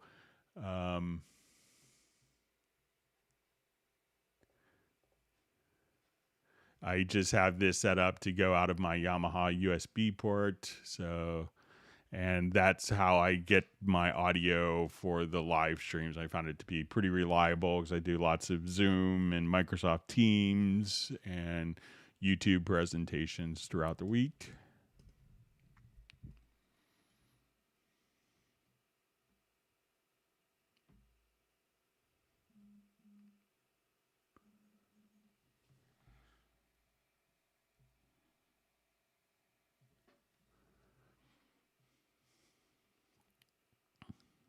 All right, so we have Thomas Young checking in from Eden, North Carolina.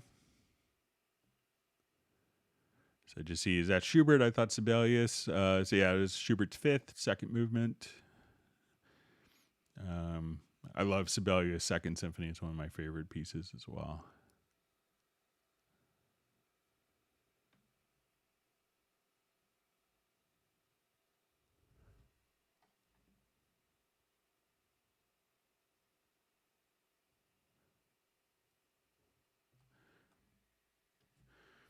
All right, so we see, is there a way to use the logic editor to randomize the value of MIDI CC or track automation? So I don't think we can do randomizing of automation, but let's go ahead and take a look at some MIDI CCs.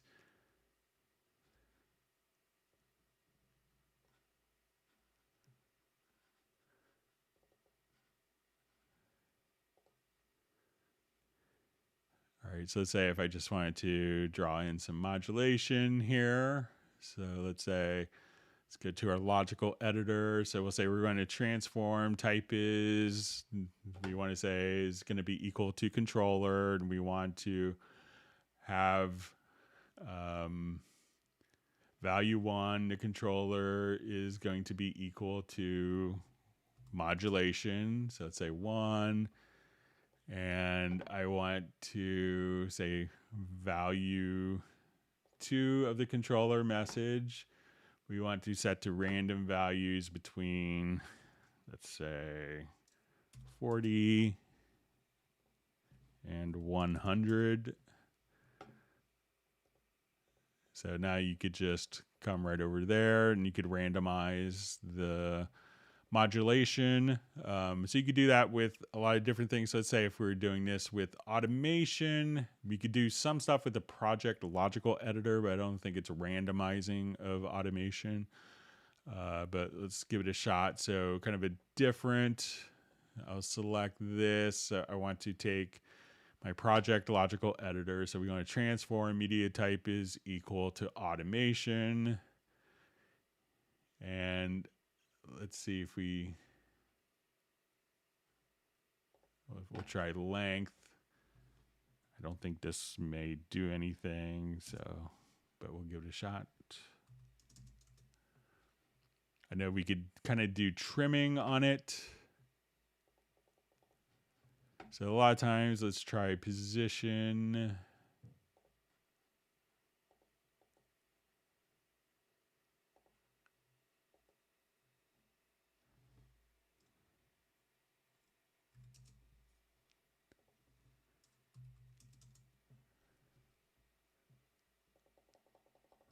So there we could kind of set to random values position-wise. We could also come over here, and a lot of times when we do this, we could just set to trim.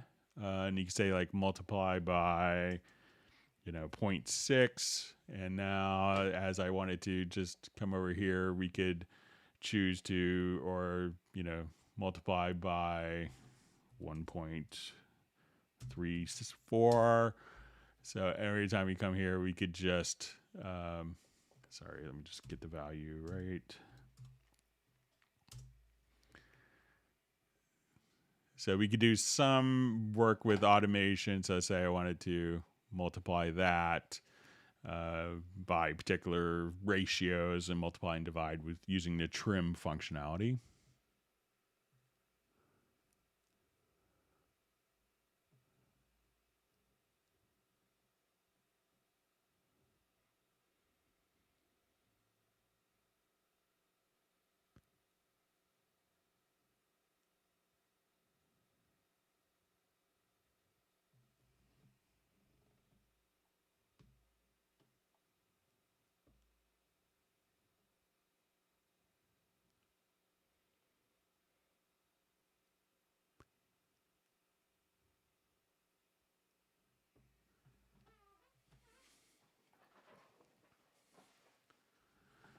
All right, so I just see from Musitron, why is VST plugins picture to media rack pixelated in browser? So I'm not sure if it's like if I come over here to, let's say, an instrument track.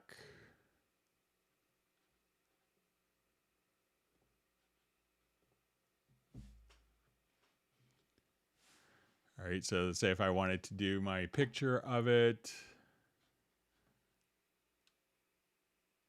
Okay, so once I come here, now when we go to my instrument rack, so let's say I go to the modes here, and let's say we go to our VST instruments, I would see those particular settings I just created in Backbone. So I don't think this is really intended to be like a high-res graphics image. It's really kind of more of a thumbnail view. So, if you wanted to have a higher res image, you could do a print screen command on PC, or if you just hit like, I think it's Alt Control Shift 4 on Mac.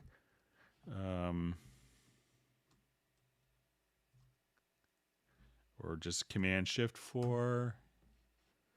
So if you do that, now you could just kind of take a high resolution picture, but that's stored on your desktop. But the intention is that it's going to be this big, so it may not be like a really high resolution picture, because that's kind of the intention, is for it to be kind of at this scale to work with.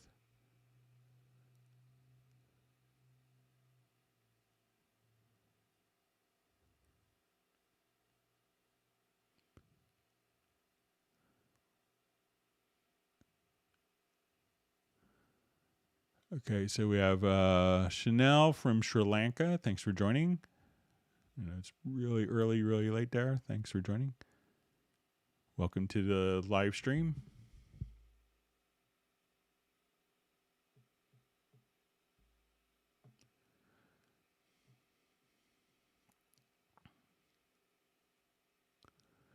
Okay, so we see, is the morphing channel feature kind of like Squasher? How are they different? So I would say that they're kind of different. The morphing channel strip, when we look at it here, so I'll just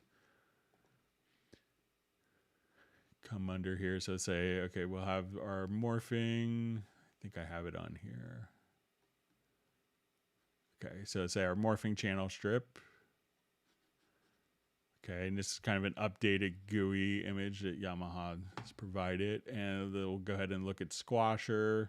So first thing is, Squasher is going to be more of a multi-band, solution, and it's an up-down compressor. The concept of the morphing compressor, the morphing channel strip, is where we could just kind of have, there's a lot of times we see people that just kind of have problems, utilizing kind of like a typical channel strip. So let's say you come here and maybe, you start off with, your different, you want kind of a soft compression, and okay, I want that compression, and I have this set up in the EQ. So what the morphing does is kind of optimize different preset combinations of the EQ and dynamics, and kind of morph between different settings as you're working with it. So you can kind of find a sweet spot. Instead of like dialing in 13 different parameters, you kind of could listen to it and say, oh, right here's good. Or, like I really like this for like bass, like in the middle, a nice little smiley face EQ. Whereas this is going to be more intended where I could compress, the up and the down, and split the different frequency ranges. And if I wanted to sidechain each band, I could do that in Squasher. So kind of different beasts, different purposes. So the morphing channel strip is really kind of set up where even the novice could kind of get the understanding of the controls and come up with something very quick, is really kind of the intention of it.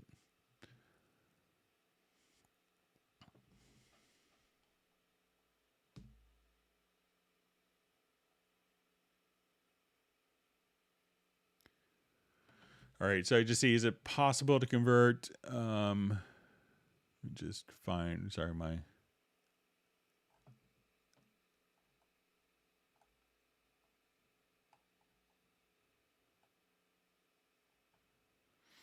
okay, so we have a question. Is it possible to convert a mono track to a stereo, or stereo track to mono, whatever it is, the track type, audio effects? So, when you're dealing with effects, you could, very easily just have, when you add an effects channel track, you choose whether you want it to be mono or stereo as the effects channel is added. So let me just revert this project quickly, and we'll show how to break up your mono and stereo files. All right, so let's say I have a stereo file here. I would just go to project, and we'll see convert tracks, and we'll say multi-channel to mono. And as we do that, we can just see our stereo track that's automatically been split to two monos. Conversely, if I select these two tracks, I would do the same function, but just the opposite. So I'd say convert tracks and mono to multi-channel. We could have that as stereo, and then we could have our stereo track rendered back very easily, just like that.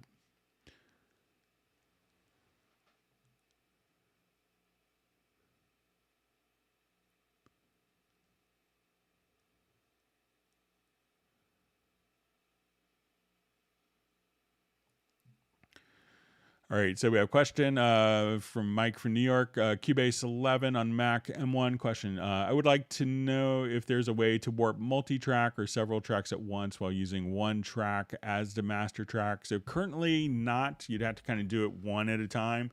I know it's a very popular feature request. I know that the development team is, looking into it, and so maybe we'll see some relief in the future for that particular feature. So sorry you can't do it currently at the moment.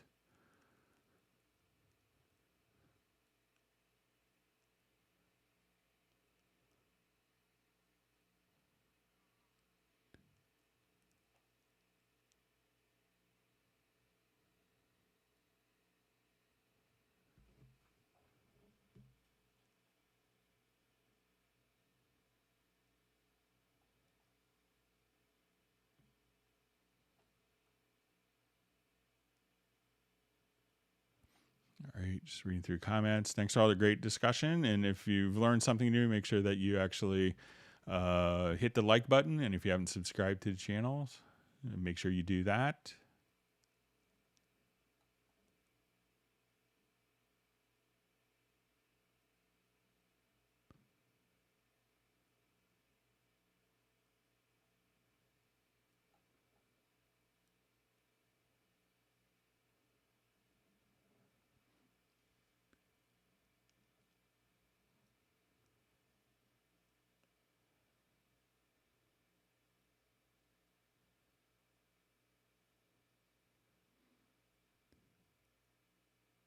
Okay, reading through comments. All right.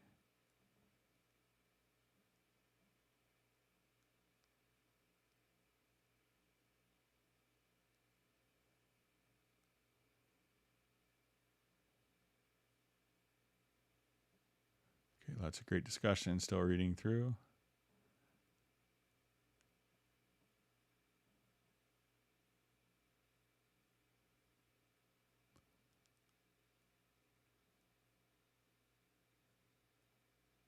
All right, we see Sable Winters wants people to hit the thumbs up button, the like button.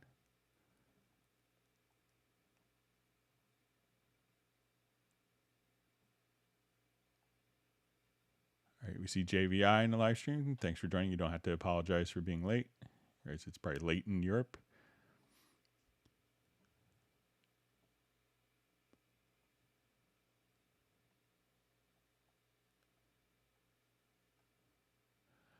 All right, so we see a question. What is the real purpose of the control room? Do I need it in my home studio? So I think it makes a lot of sense to use a control room for different purposes. So I get this question a lot. Like, okay, so I have, let's say I have the control room. How do I, why do I need it if I'm working at home? So a couple things that it allows you to do. So we'll just come over here to this track. All right, so say. So a lot of people, we find that when they're mixing, would take their, they go to powered speakers, very common.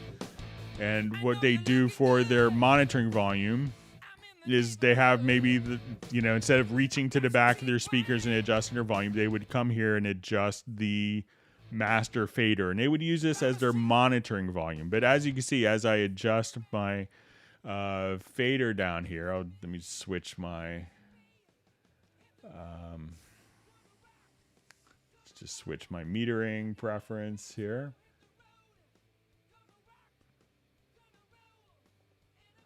So as I adjust my fader volume here down, what this is actually doing is adjusting the gain structure of the mix. So we would often get this like, when I exported my mix, it sounds really wimpy compared to what it does in the control room. And we're like, where's your master fader at? And we're like, oh yeah, minus 23 dB. And what it's doing is it's dropping 23 dB of gain from your particular mixed structure here. Whereas if we used a control room, this is solely a monitoring volume and doesn't affect the gain structure of the mix. So some other things that it's going to be helpful for is, as we're doing this, we could set a known monitoring level. So if I wanted to dim, to listen to something like really soft quickly, I could have my dim control. I could also have a known reference point. So a lot of times after a while, you may find yourself turning up the monitors and getting louder and louder. And once you start doing that, you kind of lost the battle. So you may want to have a known, like, loudest reference point and set that as a known entity. Now, another thing that's nice is, let's say if I wanted to come over here and solo a track, all the other tracks will get dimmed down. But if I hit L, I could have these tracks actually just dimmed and still listen to it in context. So we had this L button, it's a listen mode. So if I say, okay, I just want to come here and find my bass, I'll just say, okay, let's just come right over here. Instead of soloing everything, I hit the right button this time. If I want to hear that in context more, we could just set that listen dim level.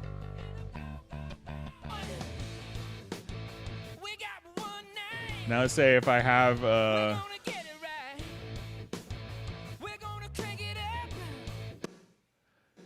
so let's say I have my reverb going through my snare. So if I solo my reverb, it's going to solo the snare as the source track as well as the reverb return channel. But if I only wanted to hear the reverb, I could just click on, you know, this way you could just hear what's going into the reverb. So I could just say,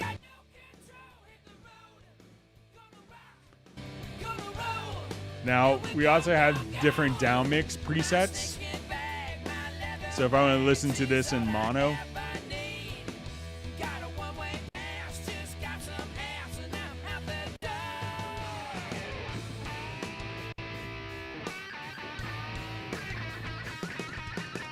also if I wanted to have different controls here, I could have plugins. Like if I'm doing maybe like a room correction type of process. And maybe when I'm mixing, I want to hear the room correction process, but when I export my mix, I don't want the deficiencies in my room to be applied to the file. So we could have plugins that are just going to be set up for the actual master bus here. So I could say, okay, I just wanted to come over here and I just want to go to my control room view so I can see exactly what's going on and what I'm actually hearing. And if I have multiple sets of speakers, I could actually just switch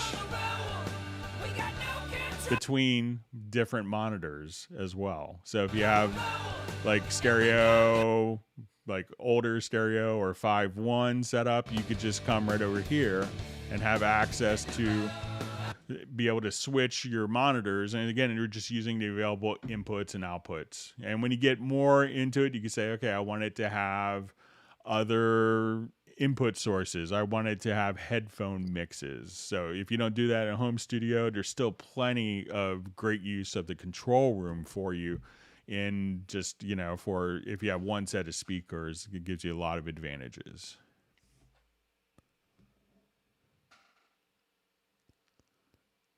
All right.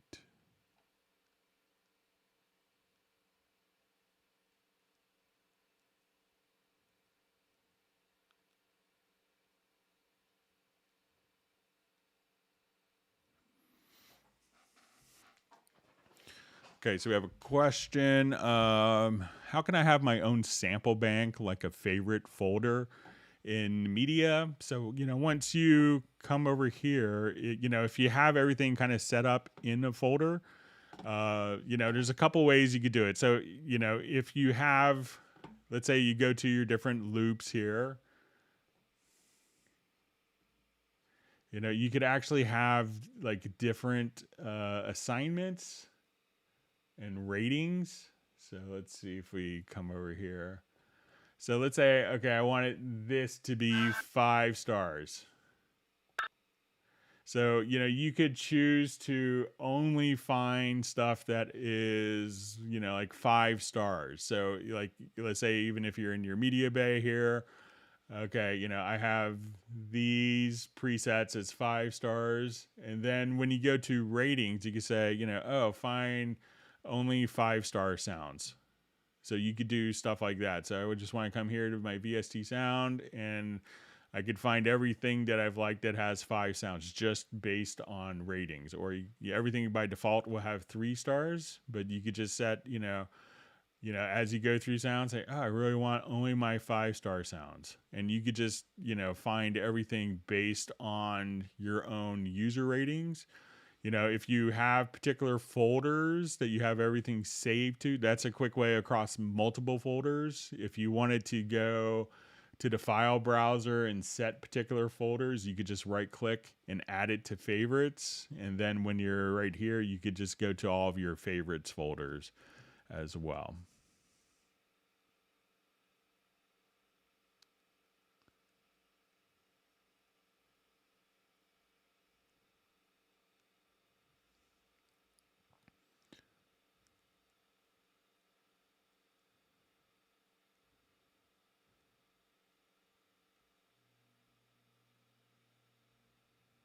All right, so we see JVI just picked up a Yamaha subwoofer and DVD players for 10 euros. Goodbye.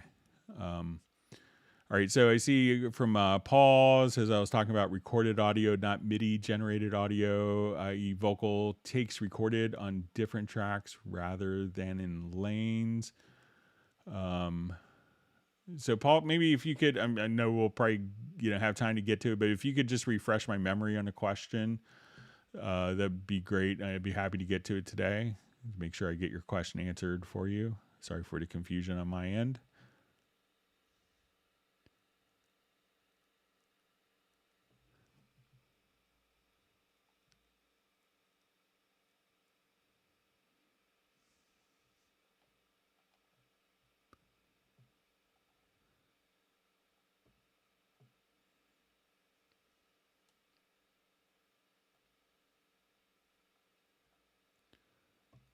Okay, so we see a question. Hi, can I use LFO with any automation in audio track?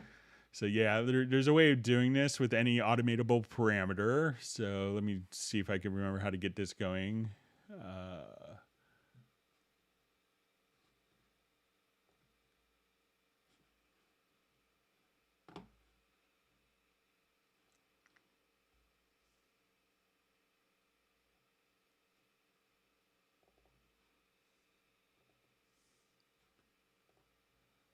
Probably destroyed my little routing setup that I had. So let's say if I wanted to come here and I have LFOs going on,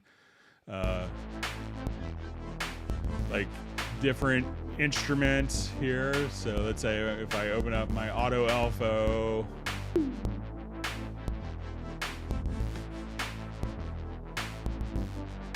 so we could have like, so if I wanted to look at the LFO on this, we could see the cutoff just kind of creating that wobble effect. All right, but if we have, and that's fine if you can just, if you right click and you could assign parameters to LFOs. But when I want to assign a particular parameter, so you could create you can install a loopback device, and on Mac, you could do this through IAC. And there's different loopback on that you could set up for on Windows platform. So let's say I wanted to control this particular parameter on, I have this as an insert on my drums. So I wanted to come, let's say to my audio inserts, I have this dual filter and I wanted to control the position of this filter on the drums. So that if we just have this, so I wanted to kind of create that sound.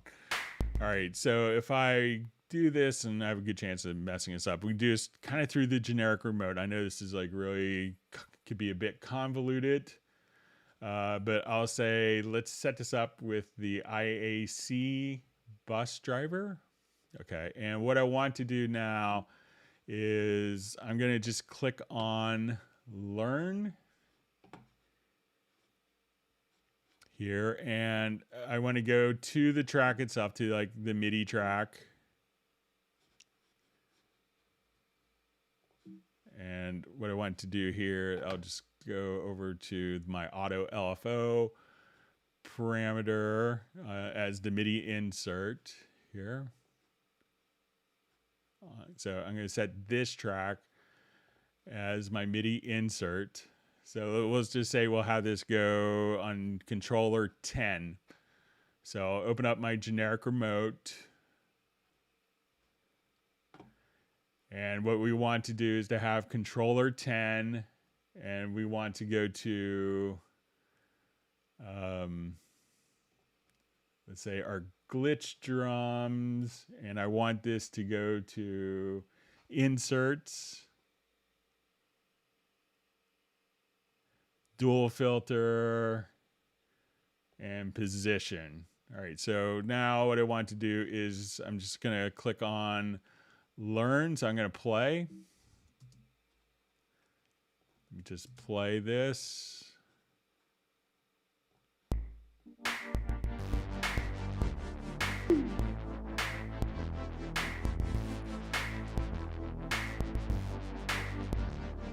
All right, now I'm going to just click on Learn. So that captured that. So now we see this parameter moving. And it's just completely automated. So if I wanted this to be, so we're just kind of sending MIDI out here through this MIDI track to an audio track here, to an audio source, into the generic remote, do a learn, set up the plugin parameter. Any of the plugin parameters are available. And now I can say I want this to just go to, you know, whole notes.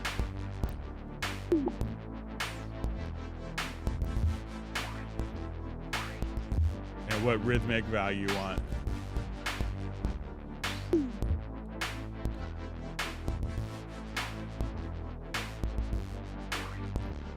So now if we just wanted to mute. So now the auto LFO is just controlling.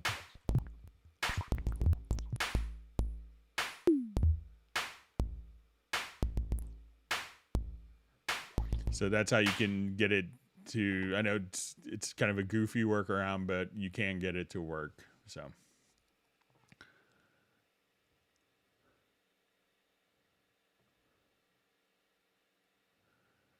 Hi, Greg. Do you think Germany will win the World Cup in 2022? So I don't really follow it until the World Cup starts.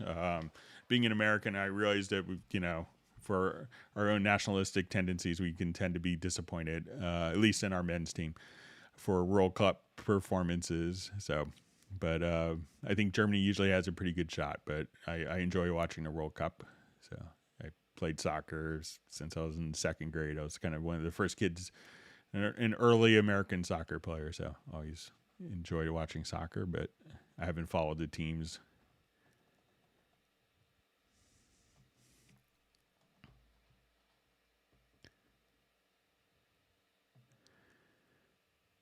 All right, so we see, can you please help me? I can't get automation to draw to grid. Okay, so let's say I just wanted to create an audio track here. All right, so sometimes it may not draw to the grid. So let's say we'll make sure that we have our snap turned on, and let's set my grid to whole note. So now as I come over here, let me just get rid of that. and open up automation lane. So I think a lot of times it's going to just, once the automation is there, that now when you edit it, it'll edit it to the grid. So the grid is not necessarily for drawing in automation, but it's really intended for, okay, I want this automation point to be, on the grid. So it may not draw it to the grid, but as you do edit, it would automatically only allow you to snap to the grid. So let me know if that works for you, makes sense.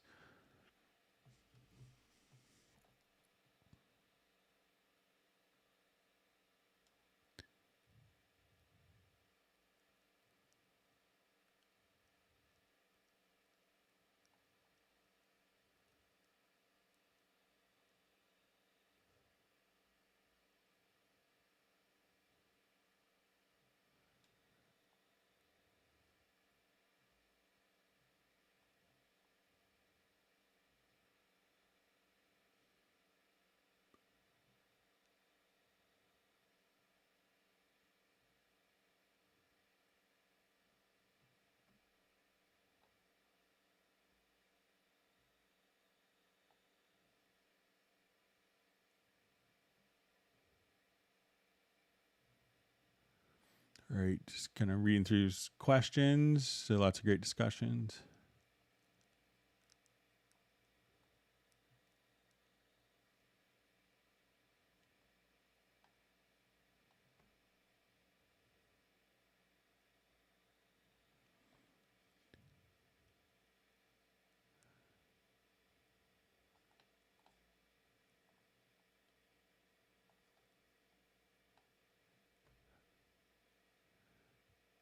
Okay, so I see a question from Peter. If my session is 24-bit and an audio channel peaks, but the master doesn't, has the signal been clipped? Do I need to have 32-bit session for that? So anytime that you're playing back audio in Cubase, and you make any adjustment, so the Cubase audio engine can be set to 32-bit or 64-bit floating point resolution. So, but if we play back a 24-bit file that's loaded in and we have it at 0 dB and we just play, and if you looked at it like a bit meter for analysis, you'll see that it'll just be a 24-bit file. But as soon as you adjust it, like 1/1000th of a dB in volume, you add EQ, you add a plugin, you adjust panning. At that point, it's run through the audio engine, and then it's automatically at 32-bit floating point or 64-bit floating point. So that's probably why you don't see clipping, because it's, the audio engine, is processing it in 32 or 64-bit floating point, for your 24-bit fixed point, or if you have like something like a URC or an AXR, your 32-bit integer audio file. So.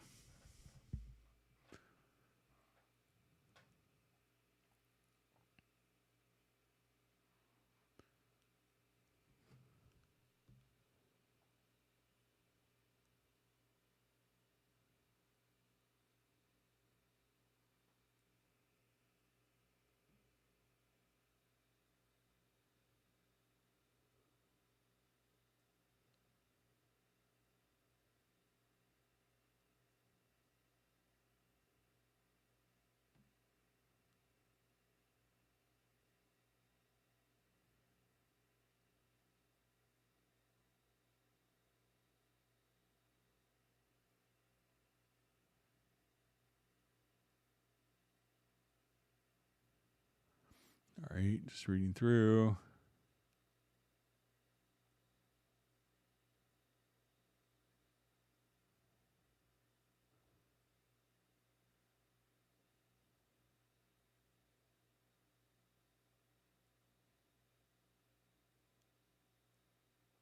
Okay, so you see Paul's clarification. So thank you for that, Paul. It says moving audio events recorded, not MIDI generated, from one track to another to replace the piece of vocal from track X to track Y and overwrite that piece. Okay, so I think I understand what you want to do. So let me just...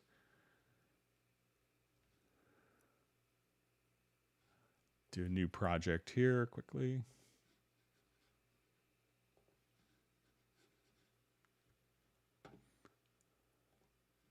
Thanks for the clarification.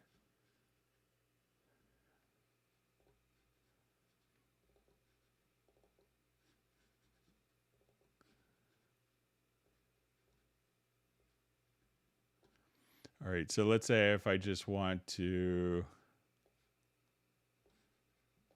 remember in the air.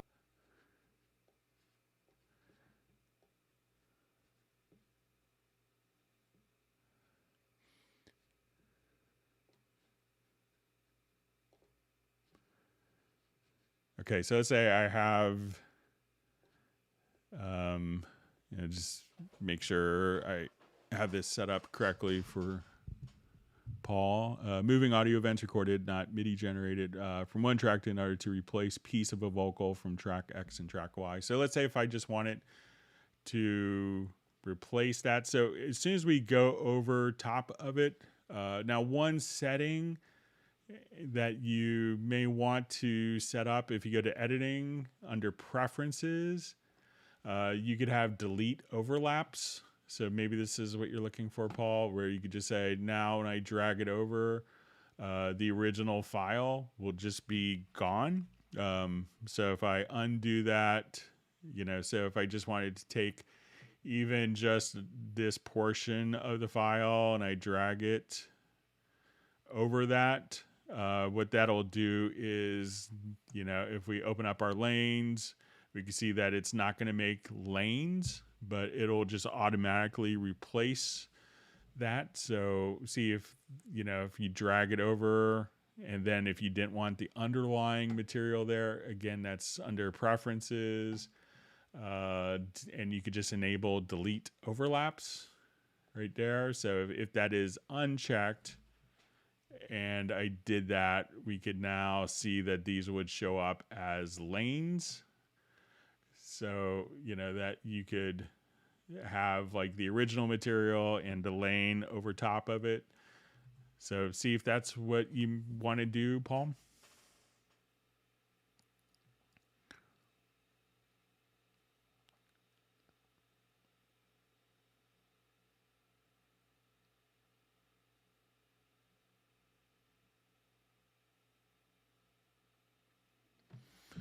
Okay, so we just say someone wants to automate cutoff filter. This is some more discussion from Anthem's Jam.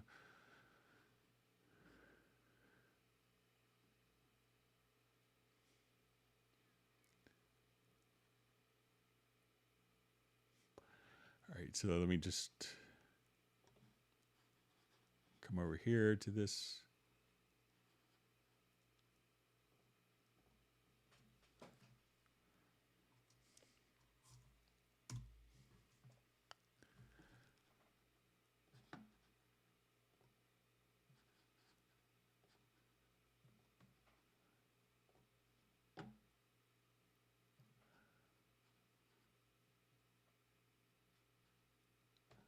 Okay, so let's say if I just want to come here.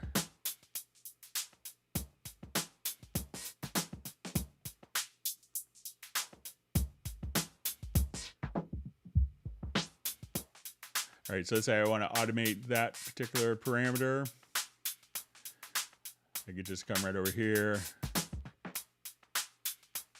So now if I want to take that automation, and let's say I wanted this point to snap to the grid, I could just say, okay, I want this to snap right to that particular point. So it doesn't kind of truncate or quantize the audio, but once the audio is written in, just simply adjust it. And then if you have the grid turned on, then you're able to just snap that directly to the particular point. And you could also just say, okay, I just want to take this particular filter. If you wanted to, just come here, let's grab the line tool.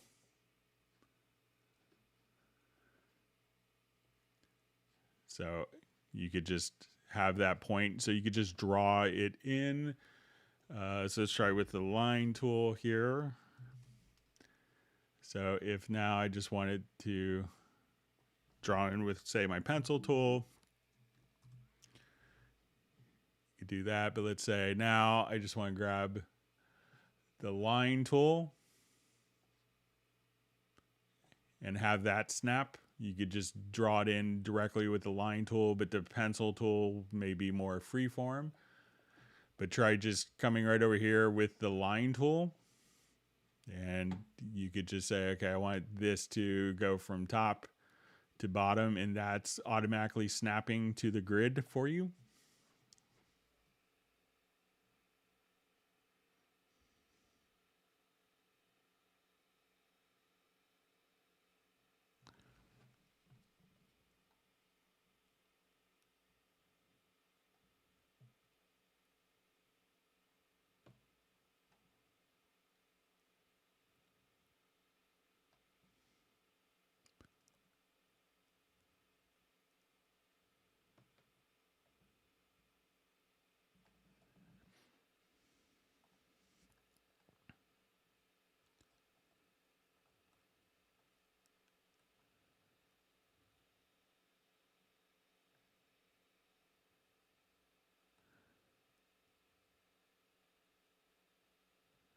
All right, just reading through comments. So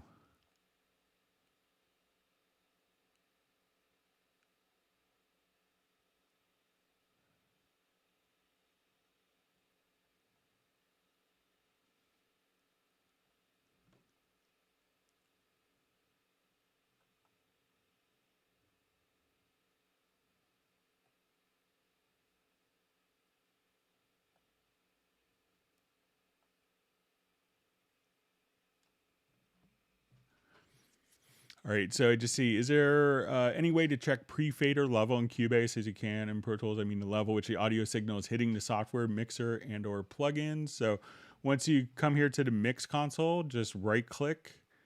You can scroll down to the global meter settings and you'll see the meter position, choose input.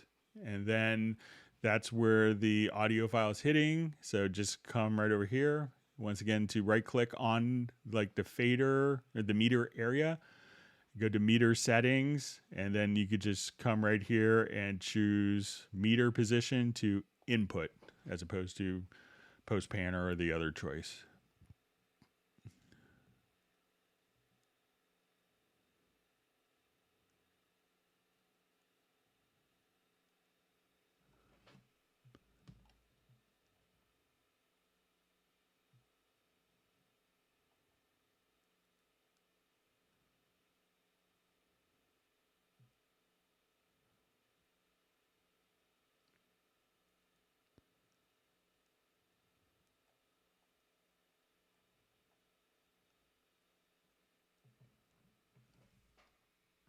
All right, so I think I may be almost caught up. So 3:28 p.m. All right, let's just check. Let's see. All right, so we see Anthem's Jam. All right, so he got it figured out. So, all right, you could donate your $50 to a Steinberg purchase. All right, you buy something at the 50% off sale. All right, so let's go ahead. I'll see if there's any more questions coming in. I know it's Friday of a holiday weekend. I know we had some questions emailed in, but let's take a quick look, see. Wow. All right, so Anthem Jam is wishing my family and myself 1,000 years of happiness. What else could I want in life? Thank you. That's very generous. All right, so let's go to some of the questions mailed in.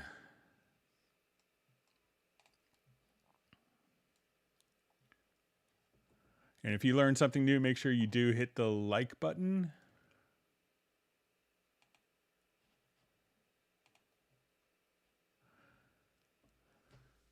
All right, I got this question kind of sent in from my friend, the wonderful Fred Corey, wonderful drummer and composer, and all-around wonderful person. All right, how to randomize velocities on a piano part to make it sound more realistic. Okay, so there's a couple ways we could do this.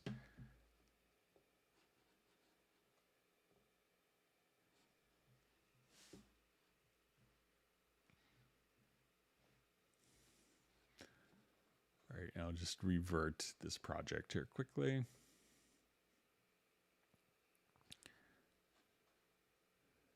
Okay, so let's say we're listening to our piano here.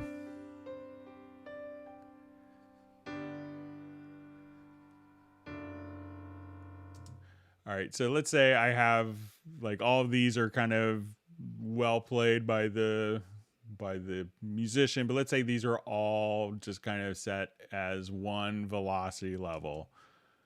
And we listen to it and you go, oh, okay, maybe this isn't the most interesting piano part.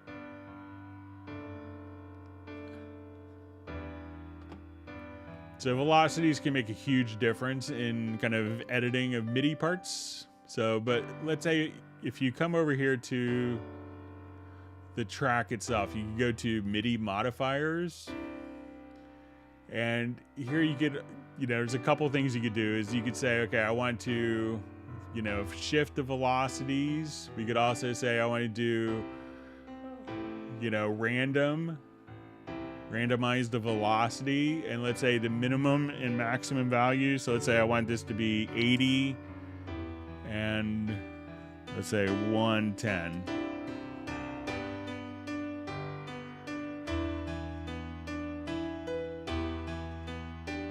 So let's say, 80.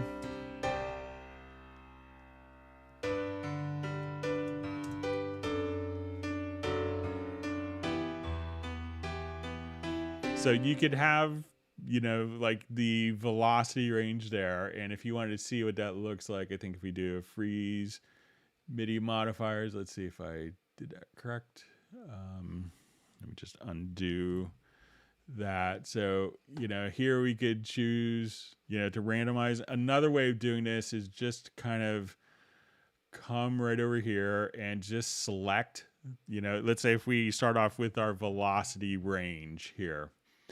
I'm just going to select all the notes, and then we could actually just kind of scale the velocity. But if we come to the right edge, we can make it more compressed or more expanded just by going to the right center edge. So if I wanted to kind of compress the velocity to make it, or kind of make the contrast between the highs and lows a little more pronounced, we could do that. Now, if we want to approach it from the logical editor, we can come over here and say, okay, we're going to say type is equal to note. And so we want to choose to transform.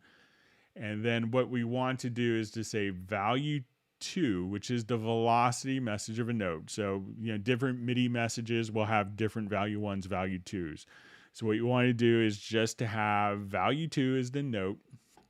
Or, of a note message, value 1 is the pitch, value 2 is going to be velocity. And now I could just say, let's set to random values between 80 and 100. So at this point, I could come right over there and we could just set it to particular values. And I could say, okay, let's set it to 70 and 120. So now as I just come over here, we could just kind of randomize between those particular values. Let's say 57 and 120. So that's one way. But if you wanted to just kind of make the part more dynamic, try just to select all of the notes, come right over here and go to the right edge. And here I could make it more the same or more contrast between those two events. And if you wanted to do like a crescendo or a decrescendo, but still keep the velocity curve, the natural velocity differences, you could also tilt the velocities like so. All right, so we had a question. Should I turn on Asio Guard or better to work without it? Can you explain, please? Okay, so what the Asio Guard allows us to do, and we could set this generally when we go to the audio system, we could see, activate Asio Guard. And what Asio Guard allows you to do is realize that, like, when we have our buffer settings, so let's say if I select my audio interface here and I'm at 256, that this will give me, 7 milliseconds of latency on my operating system here. So I have, like 7 milliseconds. Now, when we're doing this, and we can think of the lower the buffer, the harder the computer has to work. If we were to think about this, like envision like workers working on a conveyor belt having to pack items coming off a conveyor belt into a box. So, if we had, a lower buffer size, we had to put, let's say, if we're at 32, we'd have to take 32 widgets coming off a conveyor belt and put those into a single box. Get in our box, take those 32, put them into the box. Now, if we have 64 buffer size, if we fall a little behind, we can catch up. And so we have 64 bits of information going into the box. So as you raise up, you kind of give yourself more of a buffer, more room to work with. Now, the problem is as you raise the buffer, the latency goes up. So while recording, you may go, okay, I only need the latency low on the track that I'm actually recording. So wouldn't it be cool if we could say, I want this particular track to run at a lower latency, the one that I have record enabled, and the other tracks run as if they're running at a higher latency. And that's what the Asio Guard allows you to do. So it allows the track that's being monitored or recorded on to be running at lower latencies, while tracks that have data on them, a lot of big instruments and effects, can run at higher latencies. So I think it's an interval of like 4 to 1. So if you're running at 256, the other tracks may run at 1024. Or if you're running, so it makes sense to have it on, if you're doing, if you're recording kind of one track at a time and you're doing, 30 tracks of audio, it may not be as critical. But if you're trying to, I have 400 tracks of a big orchestral soundtrack type of project, and then, I need to record a critical vocal and the latency is throwing someone off, at that point, Asio Guard can help. So that's really the intention. It's almost kind of like a dual buffer system so that the tracks that are record enabled that you're playing on can run at lower latencies and the other tracks run as if they're running at a higher latency. Okay, so we had a question mailed in. I'm curious if you can cover VCA tracks and the lack of having mute controls for them. It seems to me that you're better off using group tracks, buses, instead of VCAs because you have this key functionality of mute and solo, as well as level control and more. Okay, so let's take a look. I think I have a VCA project that we could show here.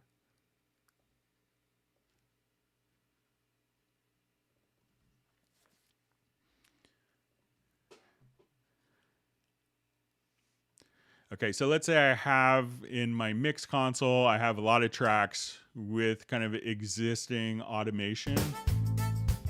So let's say I want to take all my drum tracks here.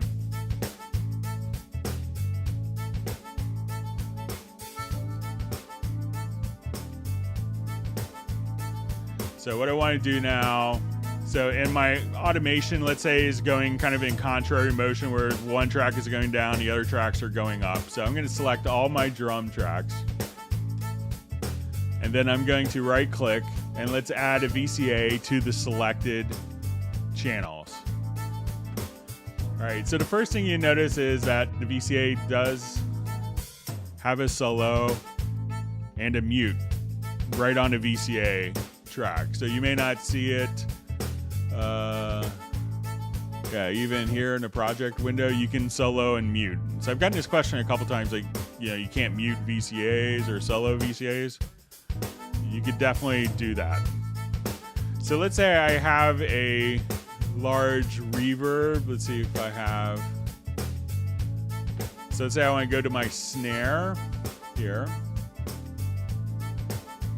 And on my snare tracks, I wanted to just add a lot of reverb.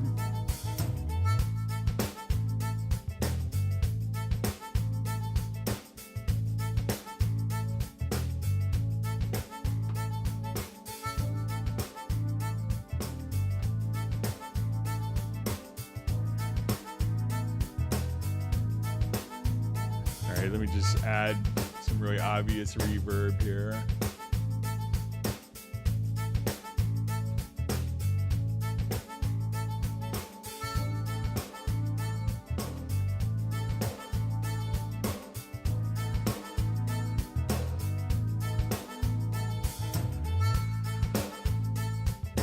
All right, so now when I come over here and I see all of my automation going on, and let's say I just solo the VCA.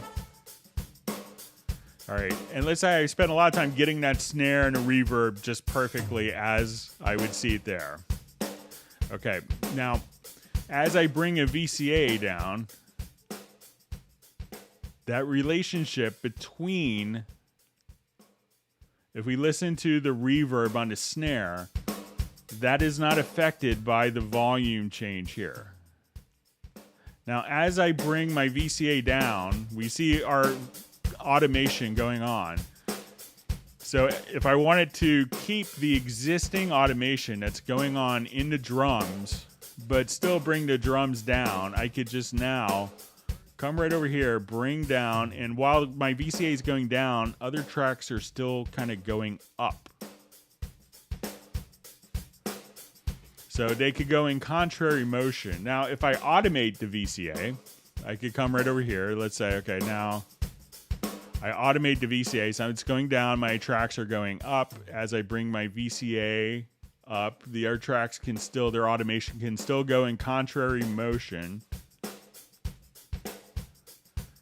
But we notice that the levels of, we're not affecting the gain structure of the sends, which is critical. So I still have that same relationship between the reverb and the snare, regardless of the volume. So it's not affecting the gain structure going to the sends. So now that I've automated all of this, I could say, okay, you know, we're going to come here. We see our VCA automation. When I go to open up a track automation track, we can see that we have two lines. So we have the original automation going on of the particular track, and we see the result of the VCA, the changes of the VCA. Now, if I wanted to actually kind of coalesce those two, I would just go to the VCA here and I say combine the automation of the VCA and the linked channels.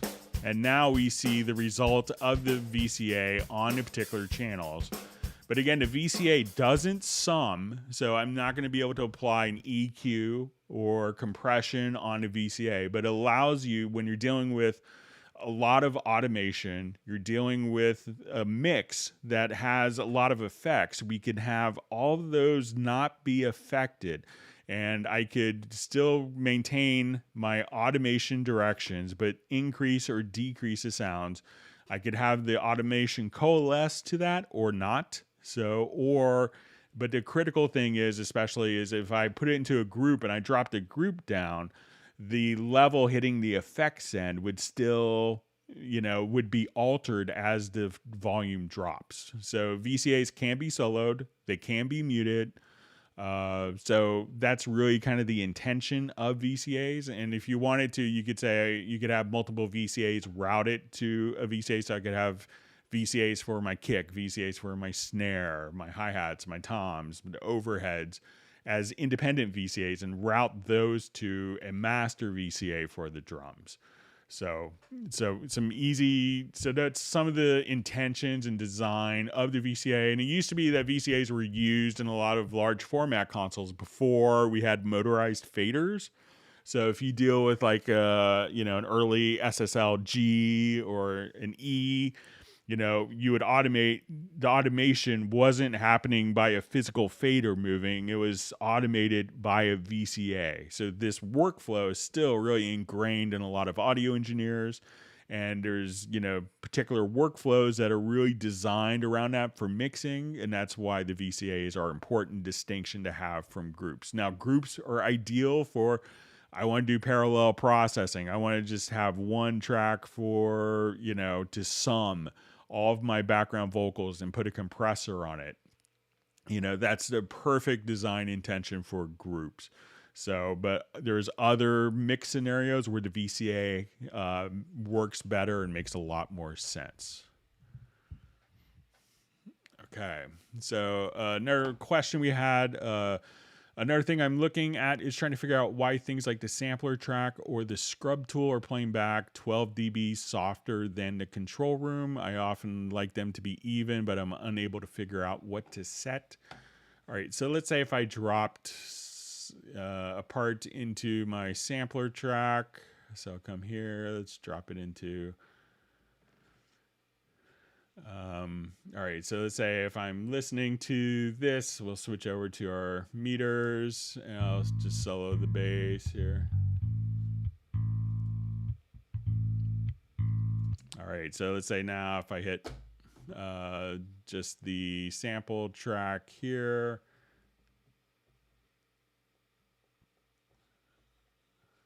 okay, so I'll just, all right, so let's just check to see if maybe it's a preview.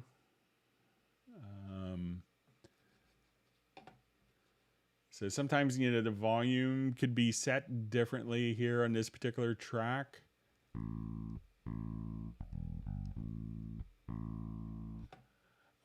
And this isn't going through all the other compression, so I'll just go ahead and normalize that particular track. So, but sometimes it could be, let's say if let me just set the start right to that position. All right, and I'll make sure that our bass track here is set to 0 dB, and let me just bypass make sure there's not any inserts.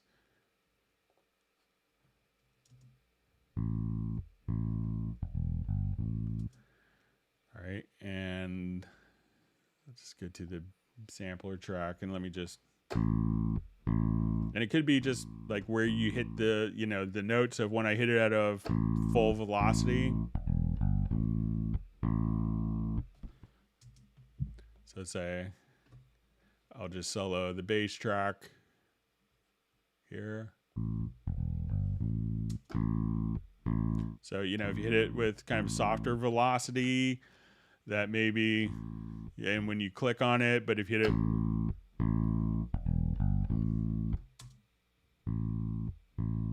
it seems like the same.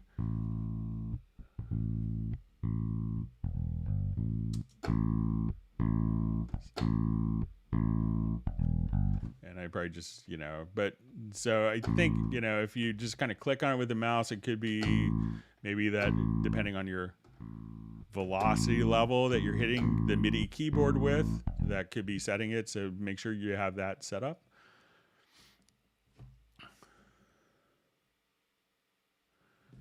All right, so a question.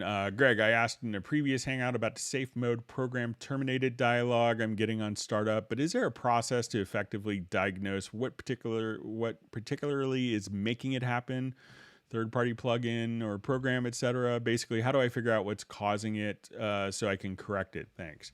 So this is like when you start up and you may get like a little dialogue. I'll just show it here quickly.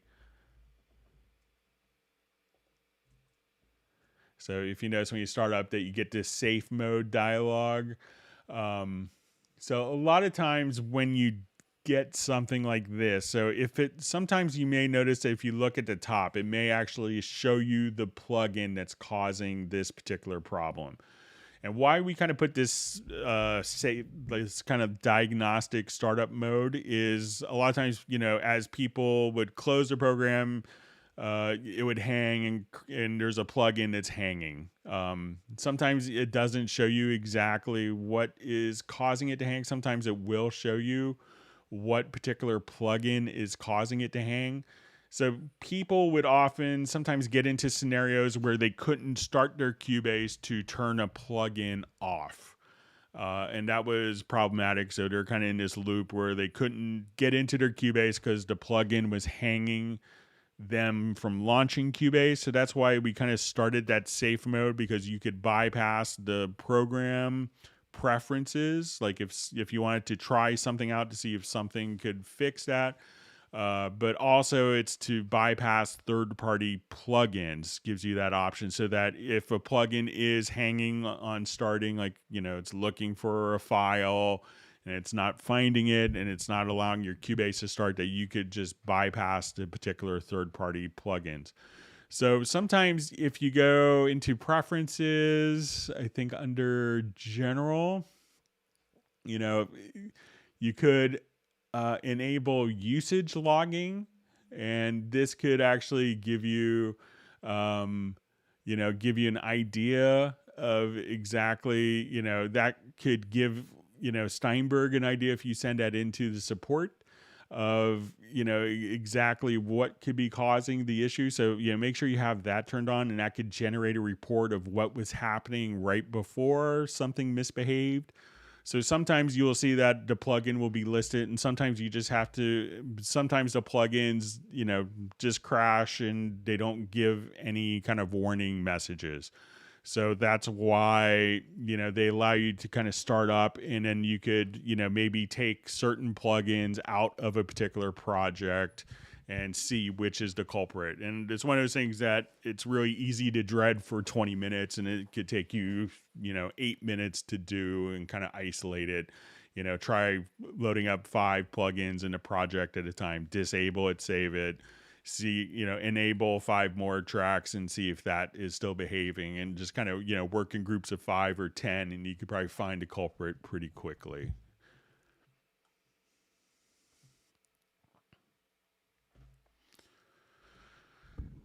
All right, so we see, so question mailed in. Hey, Greg, this is Alexander. I'm thinking about purchasing Groove Agent 5. As I understand it, in Cubase Pro, we have SE version.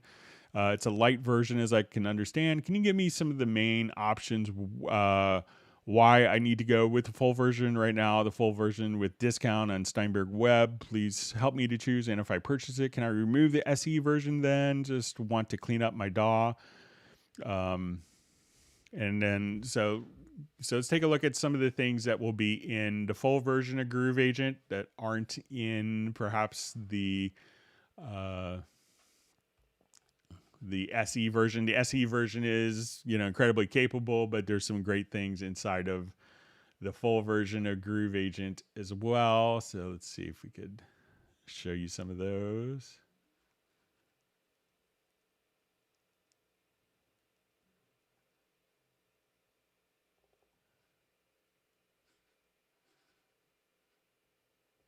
See if this is the project I was thinking of.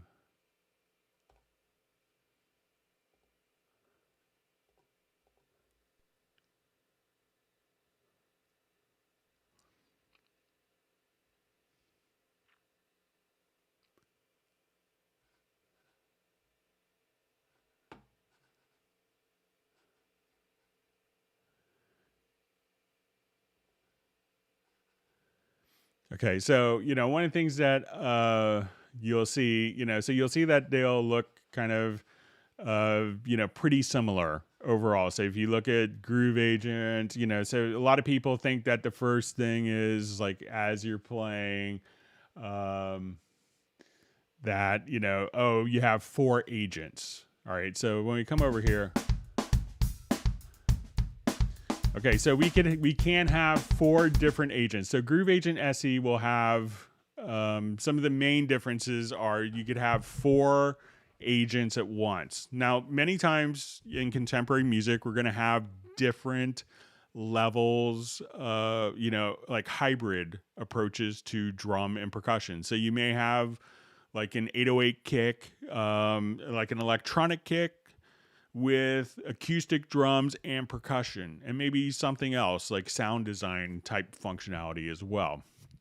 So when we, this will allow us to kind of combine different agents together. So when we go with this, we could also have, instead of just 16 patterns, we could have 128 patterns. So some of the kits will come with more particular patterns as we work with this. So let's say if I just want to come to my acoustic agent, you know, when I come here, instead of just being limited to 16, here I could have, you know, more patterns. I could have more fills to work with. When we go to a different pattern bank, I could have these endings. Intros.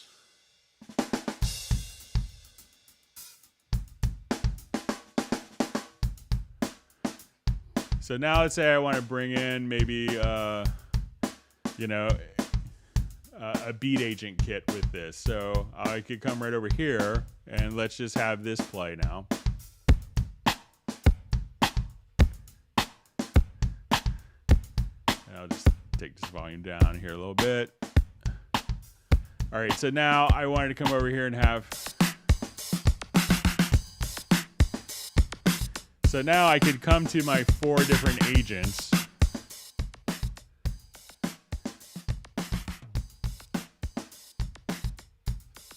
So, and of course, these will all be kind of synchronized together.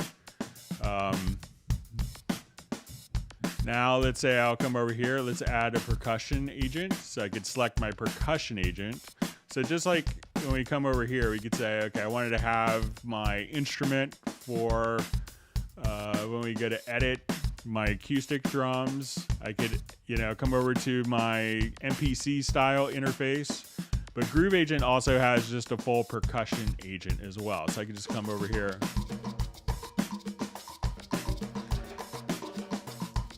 And now if I wanted to kind of tweak the patterns of the percussion agent, you could say, okay, I wanted to add a different instrument. So I wanted this to be a bongo from Cha Cha Cha. And I want it to, we'll just listen to just a percussion agent. So let's say I just want to bring in this one source and I want it to be very simple.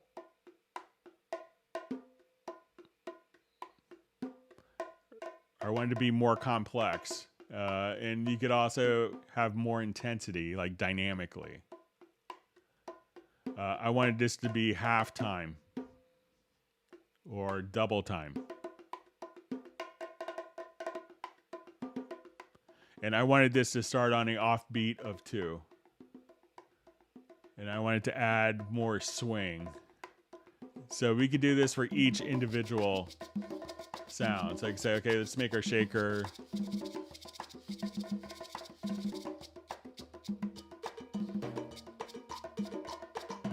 And now when we come over to edit the instrument itself, I could take each of these sources and say, okay, I wanted to add more room mics. I could select the source and I have. So if I wanted to select this, I could say, okay, let's tune it differently. Let's add more attack, more decay. And when I go to the mixer, each of these different elements will be on there. And we go to the agent mixer. I could bring each of these out. And we could add their own effects. So I could say, okay, let's just come over here to my aux sends, and I wanted to add a reverb to it.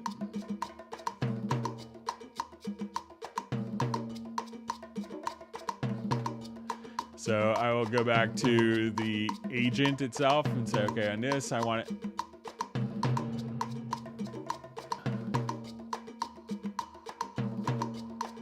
And now I wanted to bring in the acoustic agent. And now let's say, okay, a beat agent. And let's say bring in another beat agent.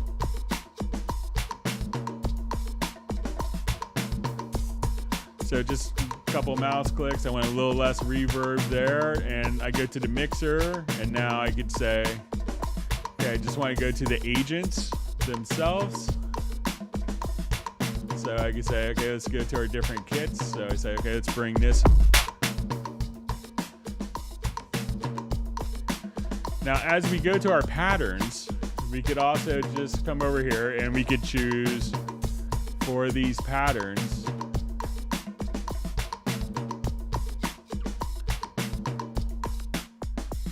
Where if we go to our pattern overview, that could switch and we could lock these all together, so I could switch multiple patterns at once for all the different devices, or I could have independent pattern controls for each of these. So we could have these set up in a live scenario, or these can all be broken apart separately as well.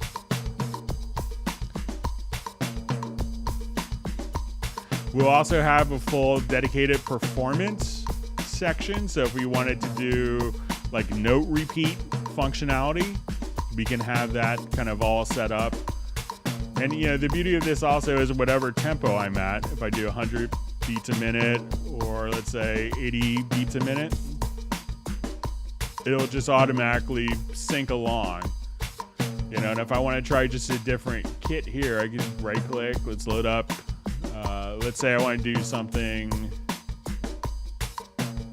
like marching drums.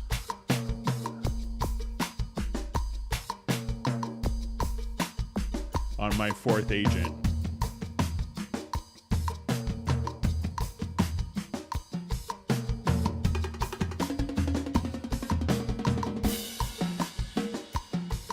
But I go to my mixer, and now let's go to the kits, and I wanted to bring that down in volume.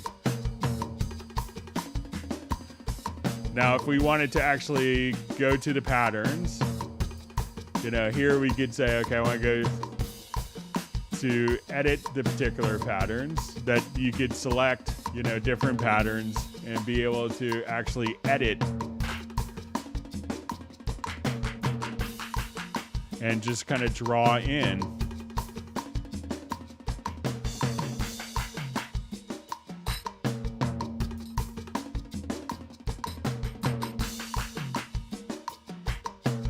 So let's say I want to put in eighth note triplets here.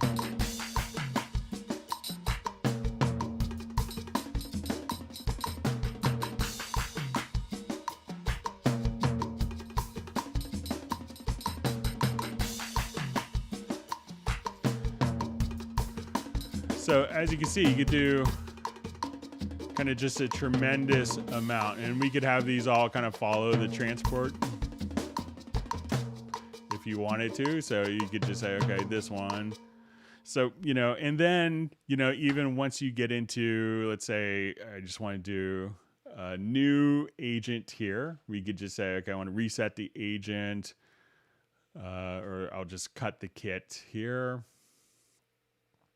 And each of these would just show up on different MIDI channels, so you could have them all going. But, you know, if I wanted to even just kind of drag a particular drum loop in, let's see if I have a loop here quickly, I'll drop in.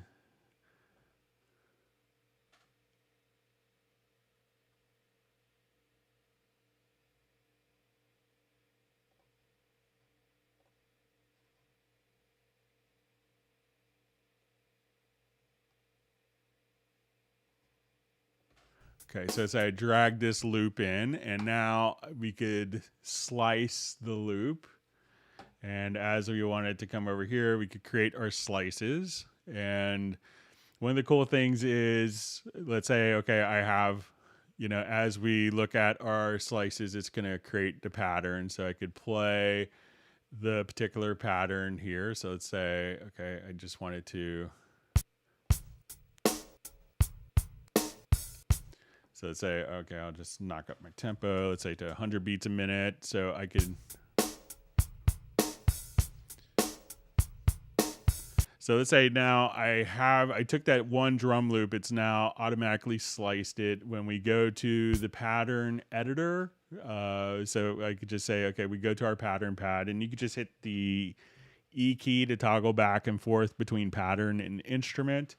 But as we come over here to slice, we could say, okay, this is going to just, you know, be, you know, we could actually click on classify.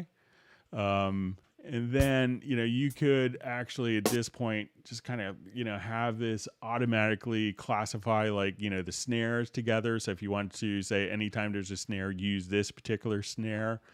And, also getting into the decompose function. So if you wanted to, at this point, take, this particular sample, you could kind of pre-listen to, the different, so if you wanted to listen to the transient, the tonal parts, at this point, you could just kind of go through and kind of do more sound design functions with the different parts where it'll just decompose the, we can see the tonal part from the noise. So you could kind of just, take out the tonal aspects of samples. So that's just a couple of things that come in the full version of Groove Agent 5 that aren't in the SE. So if you're thinking of, I think it's worth it just for the percussion agent, just to throw that on a track is a wonderful production trick. But, since it's on sale during the end of summer sale, it's a great opportunity because you get more kits, more content, and ability to kind of mix and match all within one particular instrument.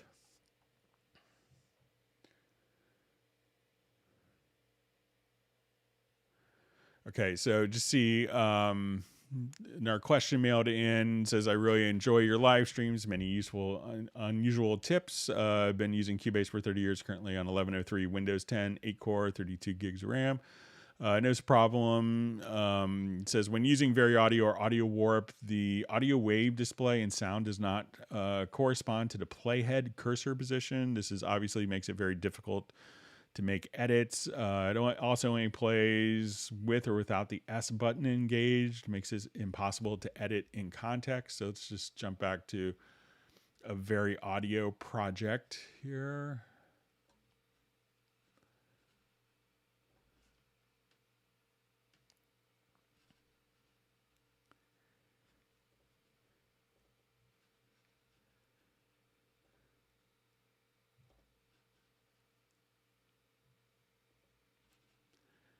Okay, so just come over here to my VariAudio. So it says that when using VariAudio or Audio Warp, the audio wave display and the sound does not correspond to the playhead cursor position. So, all right, so I'm just going to turn this on, and now I could hear it here. So I'm not sure if they're going through the control room.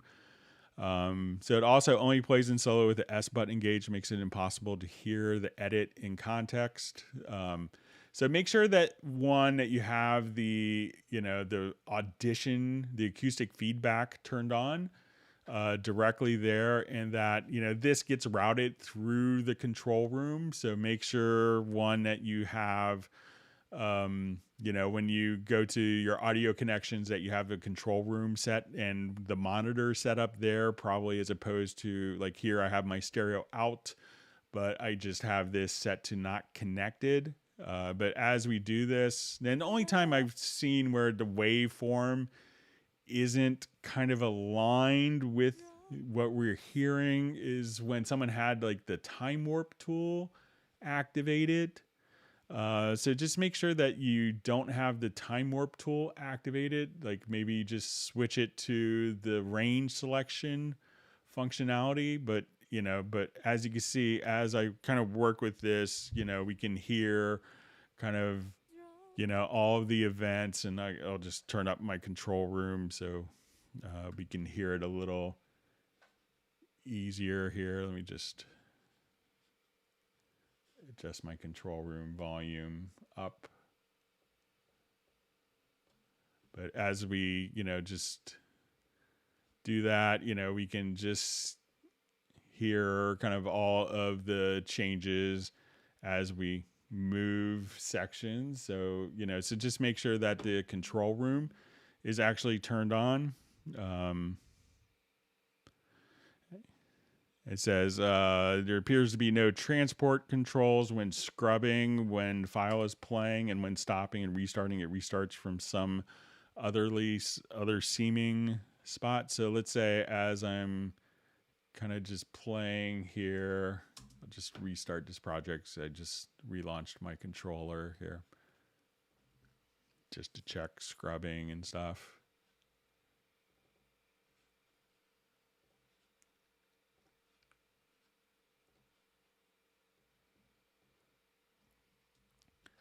All right, so now.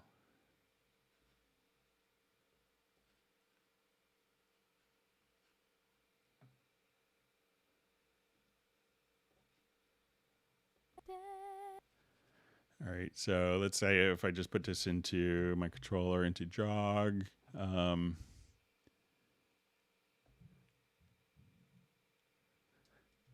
So say while the file's playing, so I'm just using my controller. I have a CC121 I'm using, so while it's playing. And if I set this to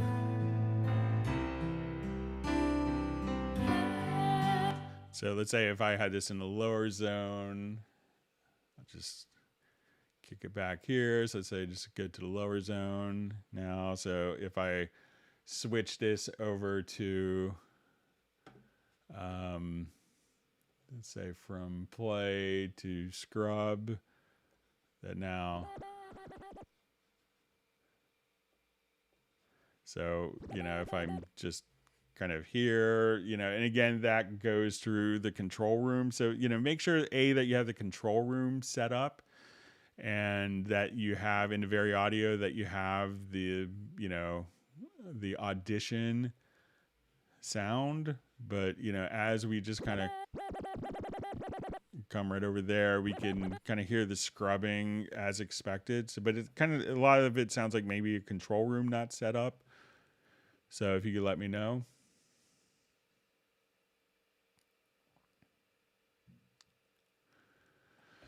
Okay, so we had a question sent in. How can I automate a preset change inside a Cubase plugin? The effect plugin has several presets, but some that I created now I can.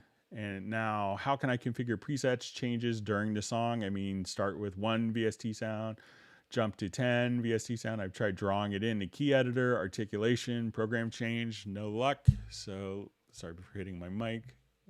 That's annoying. So let's see, I think I may have had a project set up for this. Let me just. Okay, so let's say if I just wanted to, we'll just do a new project, show this.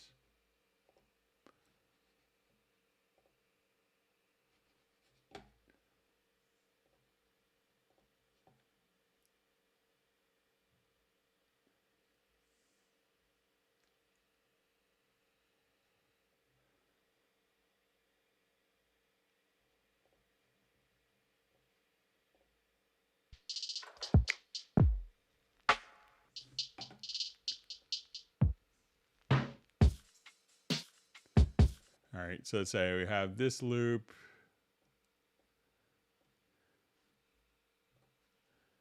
And I'll go ahead and just loop that.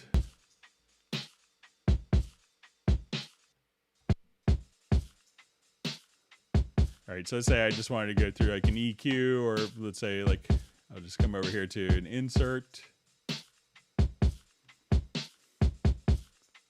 So let's say our studio EQ.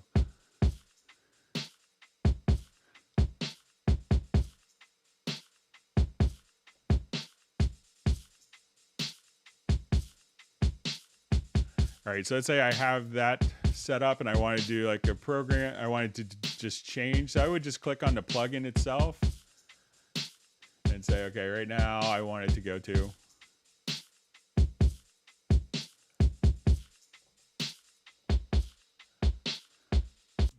And then you could just automate the, so just load up the sound and just automate it. So you can say, okay, right here.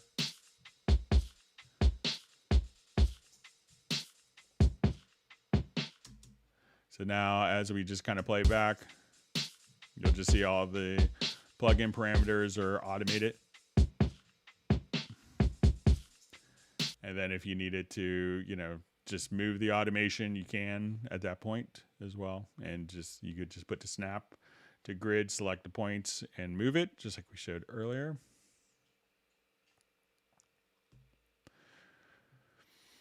Okay, so I see, Greg, when I'm installing from the Steinberg download manager an instrument and sound set from Pro 11, are both installed automatically or do I have to manually add them after the download? I'm asking because I see the files on the download folder after the installation is finished. Can I delete them from that folder? I think you can, but it could depend.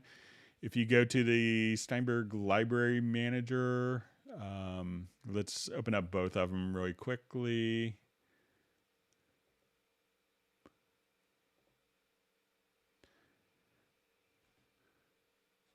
So I think here we could, if we go to the Steinberg library manager, that you could have like a default location set that's going to be independent. So let's just come over here. I'll just cancel out of that. So I think when we, let's say we come here, I just wanted to get Bloom, that we can see the target folder, and then when it installs that it goes into the default location, and you could set the default location here within the Steinberg library manager. So I'm pretty sure you're okay once after it's installed that you could remove it from the download folder. So it's going to be in your download Steinberg Mac OS X or Mac OS or your 64-bit Win64 folder. All right, so we're going to go ahead and jump back to the live stream. Thanks for all the questions. Again, if you want to submit questions in advance, you could go. Sorry, let me just mute that. All right, let's jump back to my live stream questions. All right.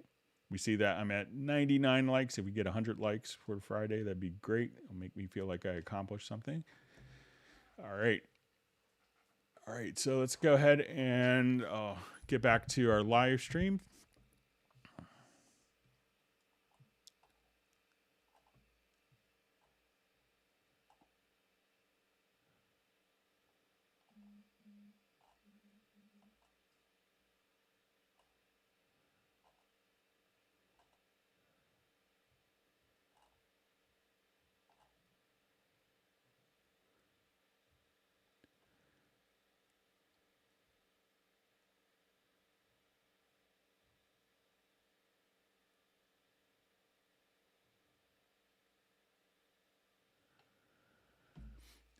So I see a question from Jeff Sabelski.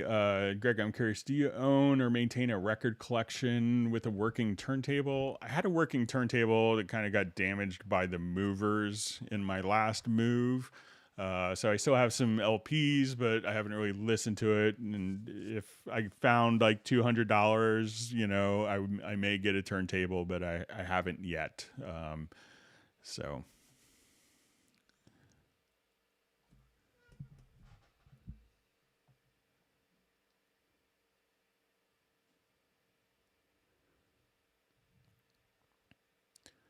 All right, glad that Cubase Junkie can make it. All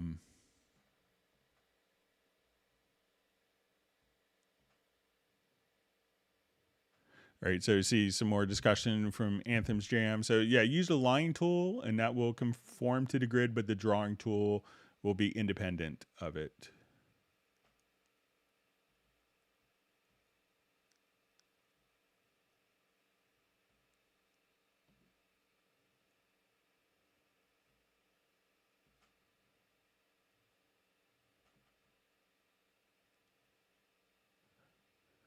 We see, according to Cubase Junkie, MIDI modifiers is the most time saver.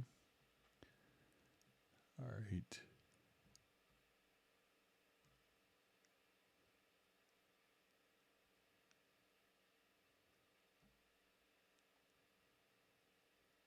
All right, so we see Best Korean Jesus on the live stream. It's great to see on the Zoom meetup last week, or on Tuesday, rather.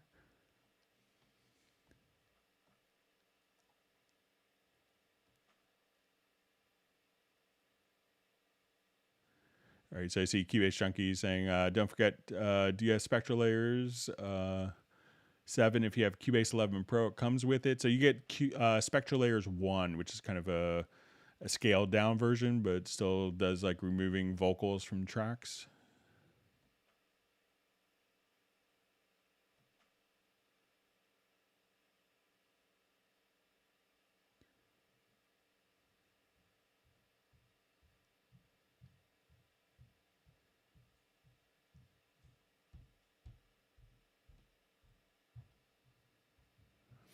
Okay, so I just see from Frankie Elliott. Been a while since I've used Nuendo SX, those latency plugins, and assume with new device tracks, never a problem. Yes. So yeah, you know, many plugins don't even have latency. So.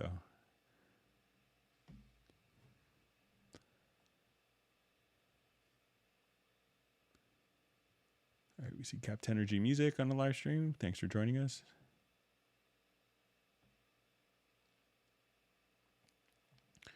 All right, so you see a question from Mandy Lane. How do you automate the master channel, Greg? So really, if you have a project, let's say,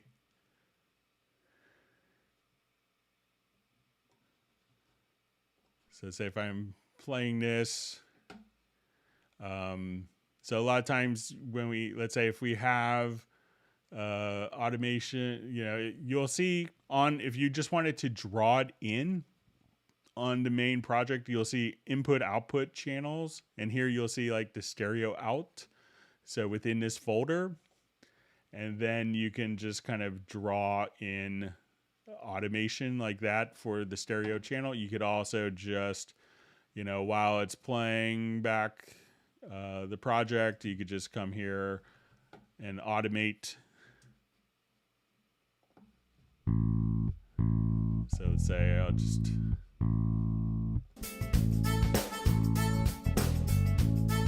come right over here, and I'll just,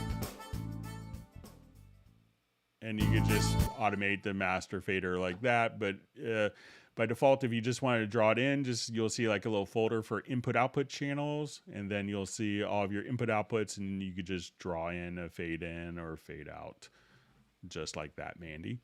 It used to be that that wouldn't show up until you actually automated the fader, so they just kind of put it on the main project window so you could just draw fades in without having to write automation to it first.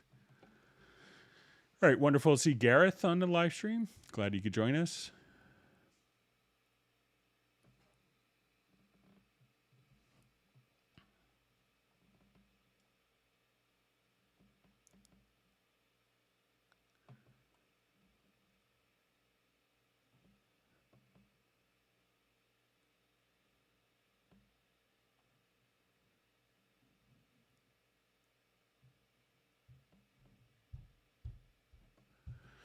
Okay, so a question from JVI, more a refresh request. If I want to move a MIDI part only up or down in pitch, but locked in time, how did I do it again?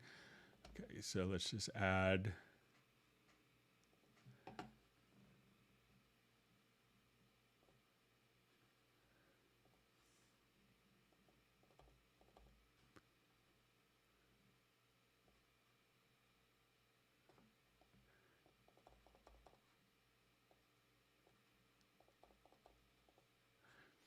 Okay, so if you want to just select the note or group of notes, so let's say I just did a Control or Command A, I could just use the arrow keys to go up and down, and that would go chromatically. And if I wanted to go up an octave or down an octave, just Shift plus arrow up and down. So whatever notes are selected, so you could go chromatically just using the selected notes with the up and arrow keys on your computer keyboard. Shift up, shift arrow down would knock it up and down an octave.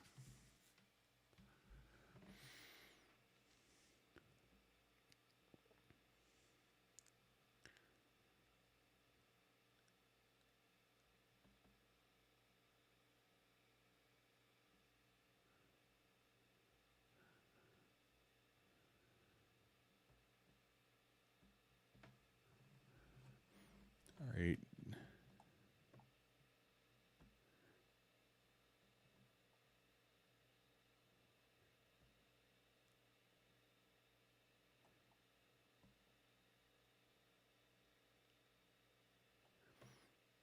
Okay, just reading through more comments. Thanks for all the great questions.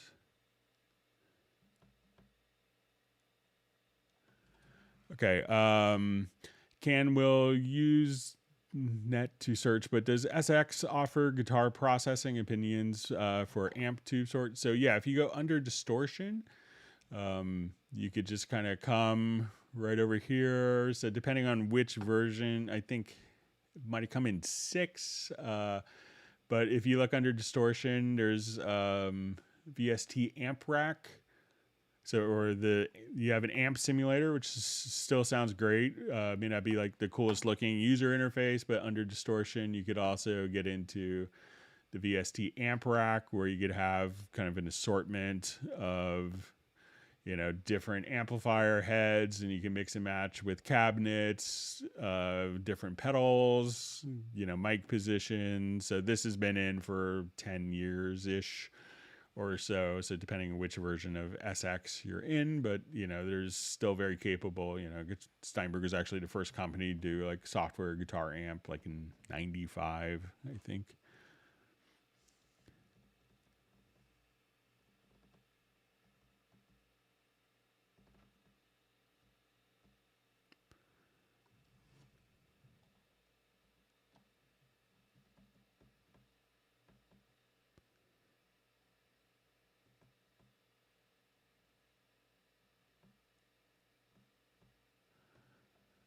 So just see from Mandy Lane, will Cubase support Windows 11? I think there's a lot of people using it already in some of the pre-release versions, but I'm not sure if they've gone through all the quality assurance tests on Windows 11. I'm sure they're doing their testing on it now, but I'm sure it will be. I don't think it's that huge of a difference from an audio audio standpoint. So.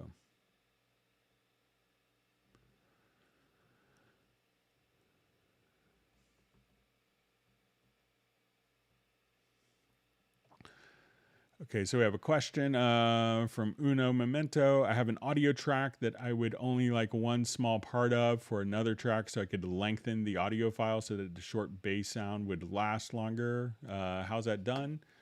Okay, so let's say if I just want to take one.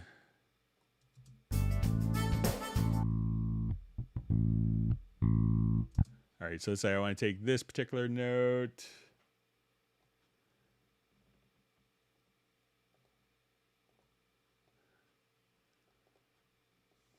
Okay, so if I wanted that particular note to last longer, you could actually just probably switch the sizing mode to sizing applies time stretch, and then just stretch it out just like that. So now when we play it,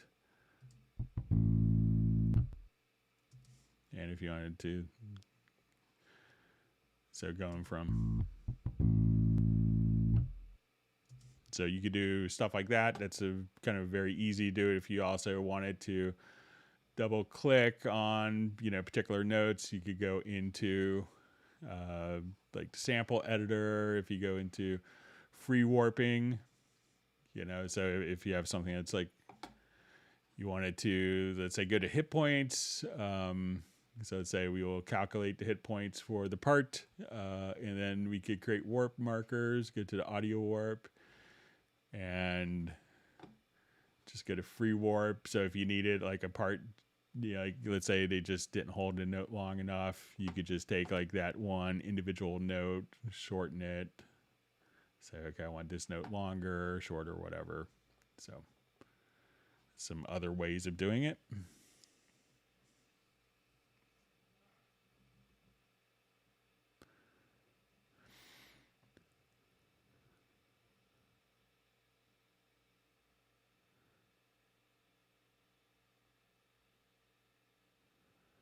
All right, so we have a question. T-guitar pattern selection. How can I record different patterns, picking styles on the same track? All right, so I haven't worked with T-guitar in a while. It's actually kind of sold by Steinberg, but not necessarily a Steinberg product. Let's see if we can get it figured out.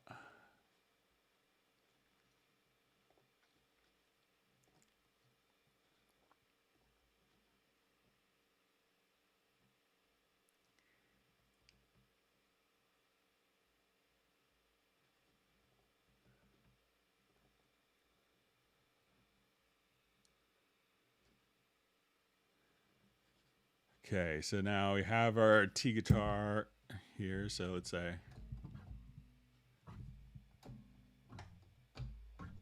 get my keyboard kind of set up here. So let's say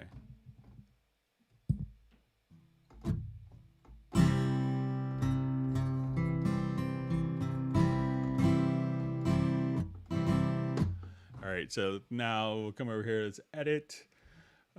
So I think if we come over here, and I'm not an expert on this, but let's say we'll put it in pattern mode.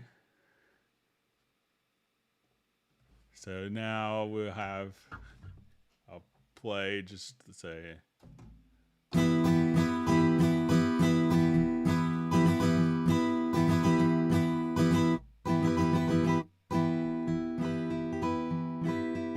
so now these trigger notes will trigger different patterns.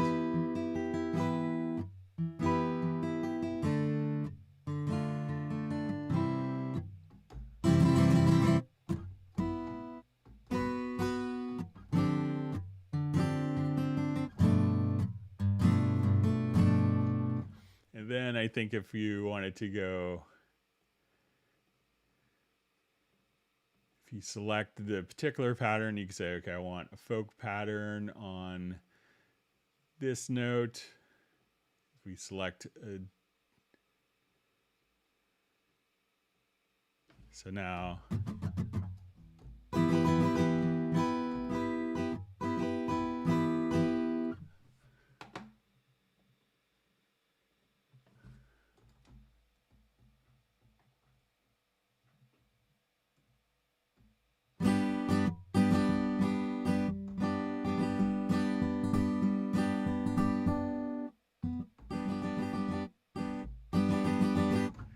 I think you could actually just kind of come over here and set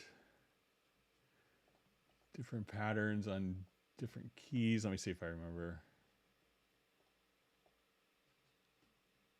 But you could just have your kind of different patterns here.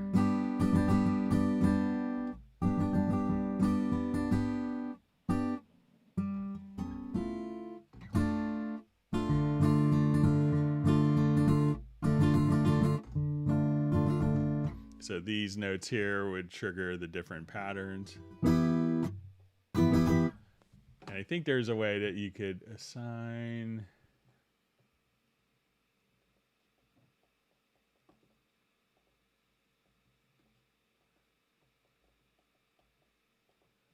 these two. I could do some research on this over the weekend, but let's say if I wanted this to be a blues pattern.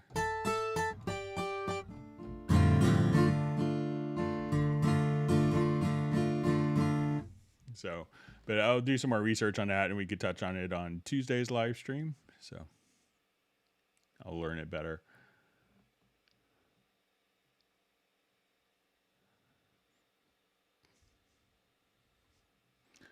All right, we have Yanata checking in from Bali. Thanks for joining us.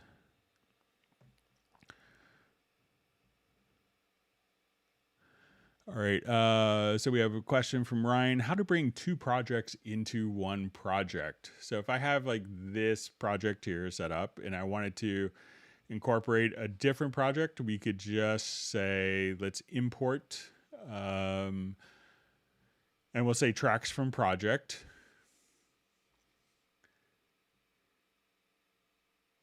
I'll say, let's take this project here. I could select all of my projects, come right over here, and now we could have that. And as we do the import tracks into project, import tracks from project rather, so once we just have this set, we could choose to import it at its absolute position at the cursor. We could include or exclude automation. If I just want to get the tracks without the actual parts or events, we could do that as well. So just do file to import tracks from project.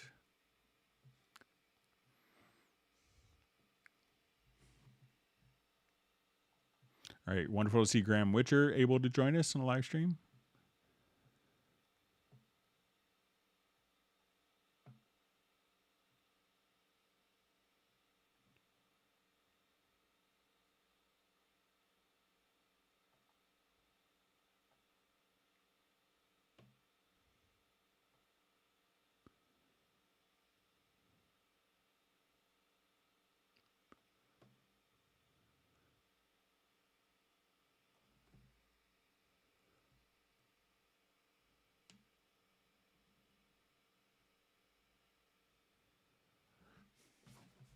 All right, so we see a question from Best Korean Jesus. Hey, Greg, I'm having an issue slicing audio from sampler to groove agent and having exclusive groups work. Samples are long and in the same exclusive group, but they continue to play overlap. Any ideas? So let me see if I can remember how to do this.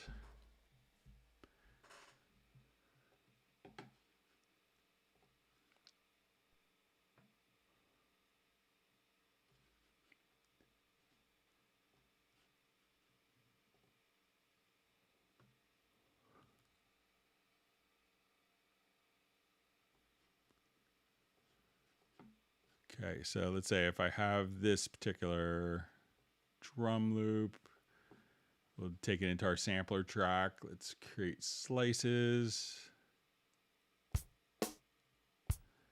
All right, and now I'm going to take this and export it to Groove Agent SE.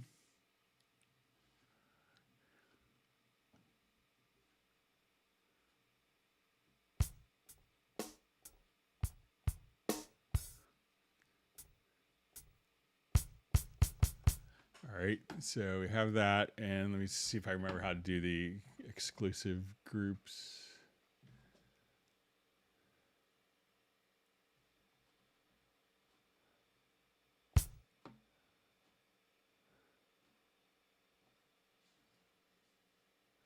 Haven't done this in a long time, sorry.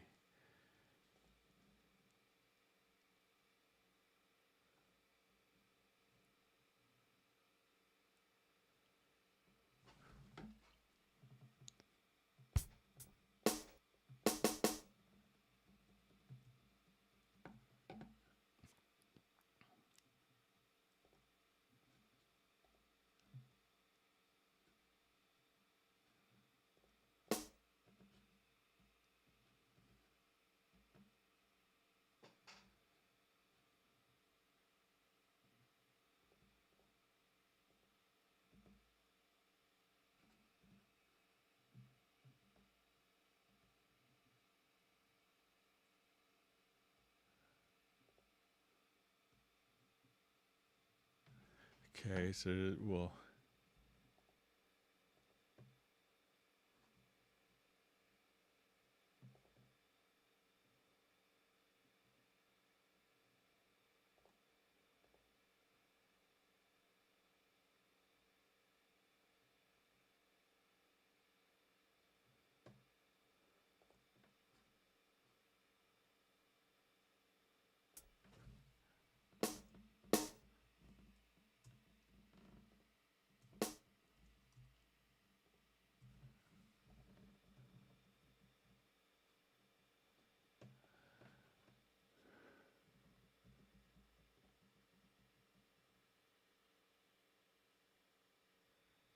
sorry, just having a brain cramp of where to set the exclusive groups on it. Let me see if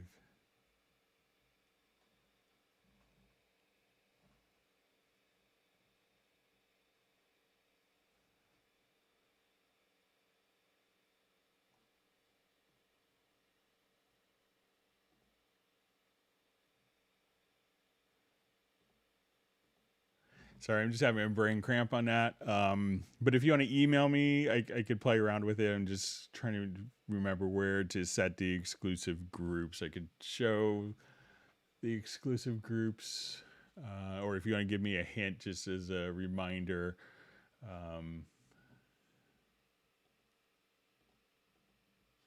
Just see if...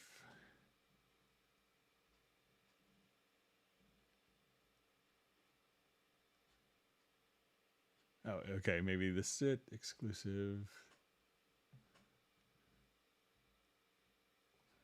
Okay, so we got the exclusive on for that. All right, so just gonna reread it again here. It says, with Groove Agent having exclusive groups work, samples are long and in the same exclusive group, but they continue to play overlapping.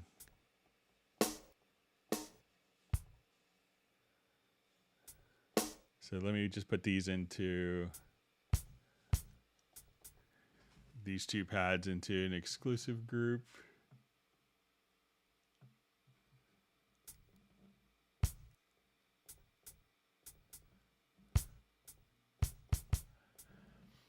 Yeah, if you want to send me a project, you could send it to Club Cubase at steinberg.de. But I'd be happy to kind of take a look at it over the weekend. Sorry about that. But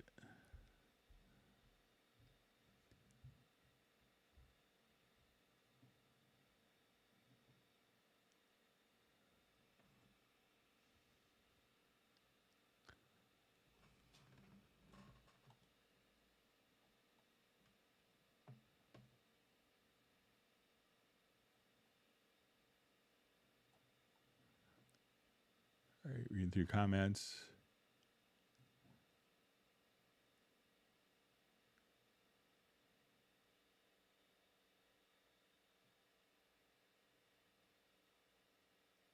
All right, glad to see Mark Rabin's able to join us.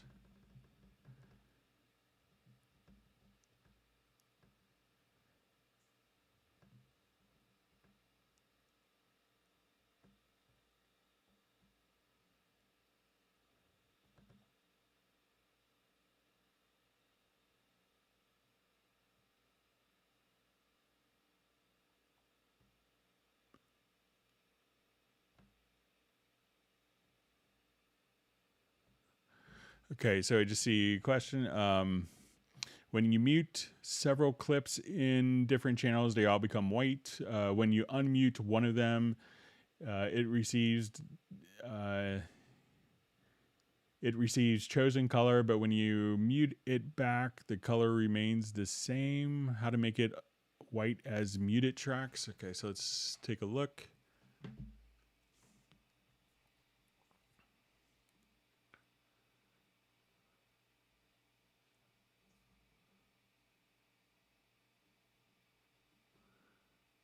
Just find a project I'm thinking of.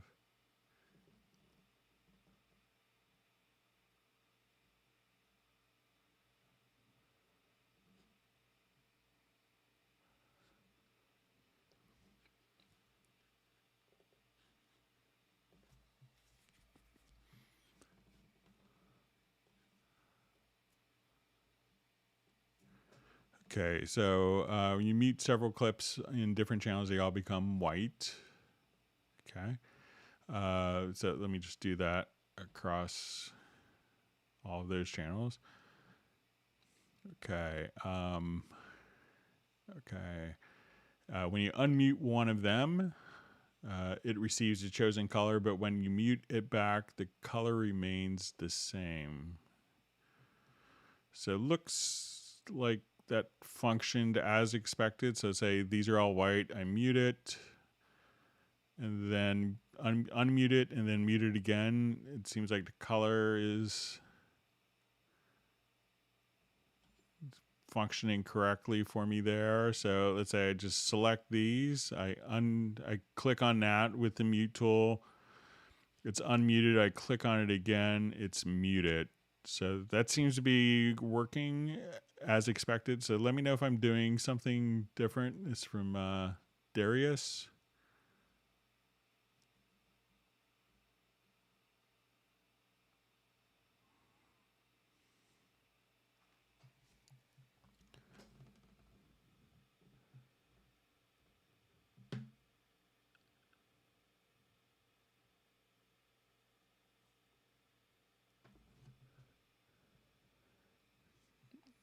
So it's just a question. Do you know when Cubase 12 is coming out? Probably when it's ready. So I know they're probably working on stuff as we speak, but even if I did know, I'd probably be under an NDA and couldn't really discuss it. So.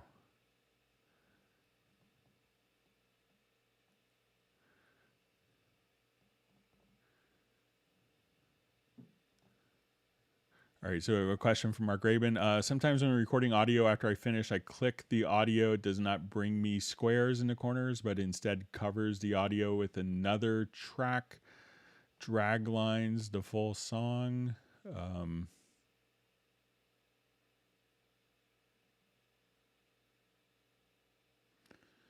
So usually when we see something like that, I'll just go ahead and do new project here quickly.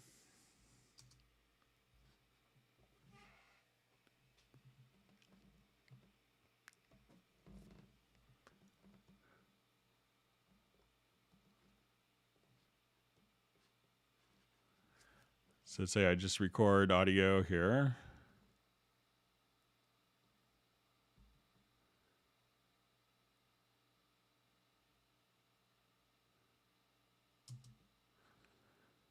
I mean, there, when we see that,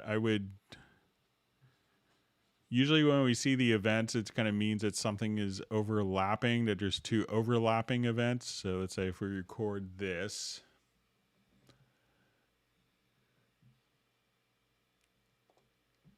So if it looks like that, that generally means that there's something overlapping. So I haven't really ever seen that before. I could see, if there's an event there, maybe it's, I don't know if there, if there was maybe another lane selected that made it, but if it kind of looks like that, Mark, it kind of indicates, where you see these kind of diagonal lines, it indicates that there's audio events under it, or maybe two different tracks are being bused to the same input, and it's recording two different files or something, maybe, so, but that's what comes to mind for me. All right, question. Does Groove Agent have any of the original sounds of the Yamaha EMR1 digital drummer? I don't think so. I don't think they went back to some of the Yamaha drum machines, so I think it's independent of that.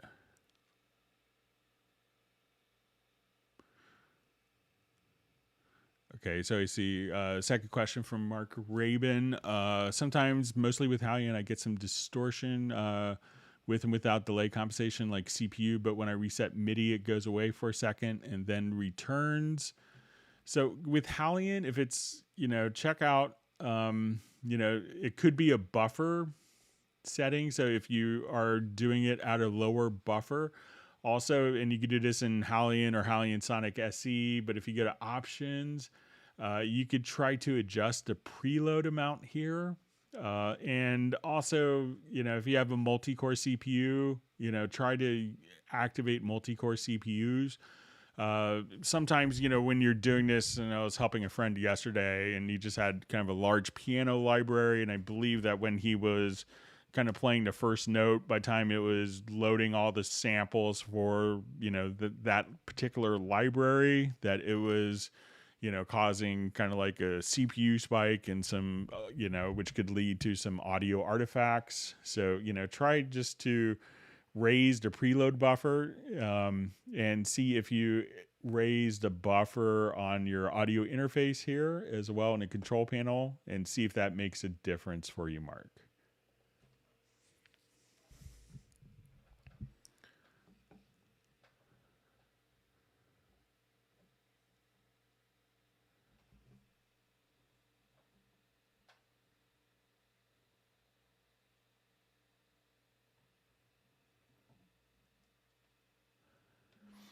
All right. Okay, so we see question. All right, how can I use loop mash as effects so I can record it into a track instead of live performance? So if we come over here, let's just add.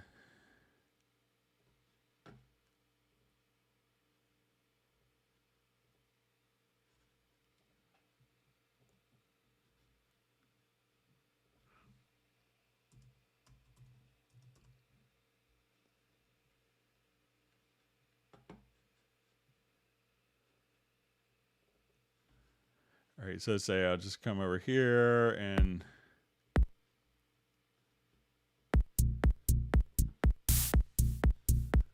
all right, so let's say I have this track going to a group. All right, and then I want to add an audio track, and we'll make it a stereo track and set the group as the input.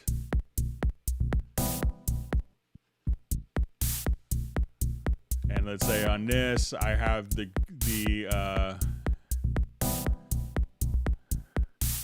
loop mash FX, the effect here. So let's say I'm just gonna play and record. So I'm gonna enable record on this audio track.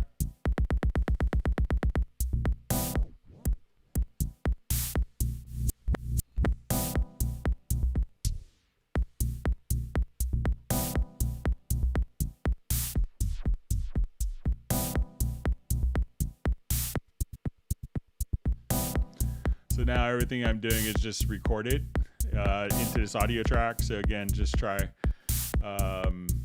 taking whatever performance you're doing in Loop Mash FX, and on that track, route it to a group, add an audio track, and set the group as its input.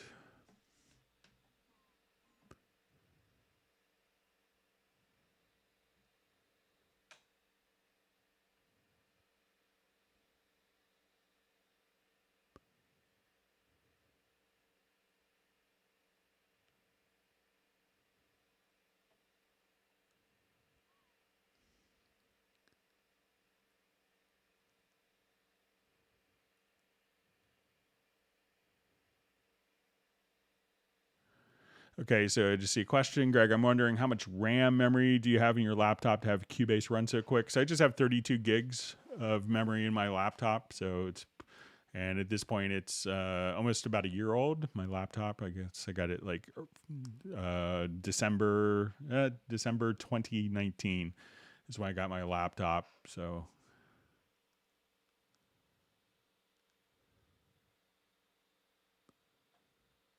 it's almost 2 years old.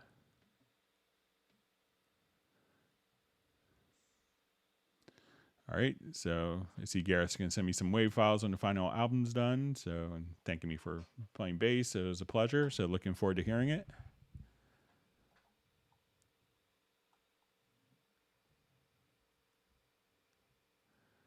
I just see says sounds like some Jodeci. So yeah, I had a lot of friends that worked with them. So Kevin Walker, I was just talking to this week, he's played bass with them, and Daryl Pearson did a lot of work with Jodeci.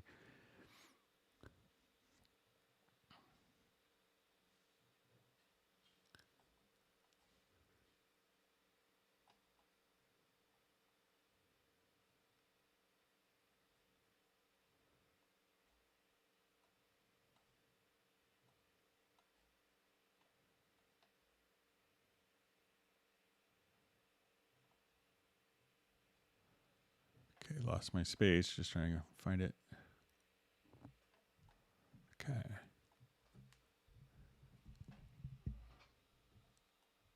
All right, great to see David M. from Liverpool.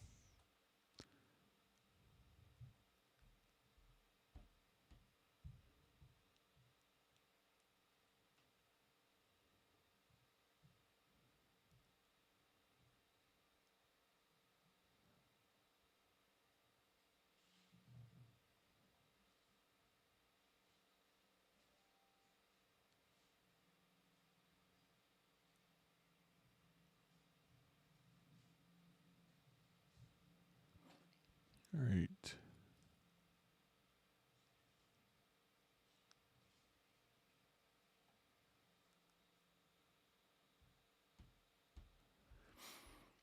I see Jeff Sabelski saying the movers. So I don't think I'm going to get movers insurance. I think it might have been someone who was working in a house doing some painting or something. So,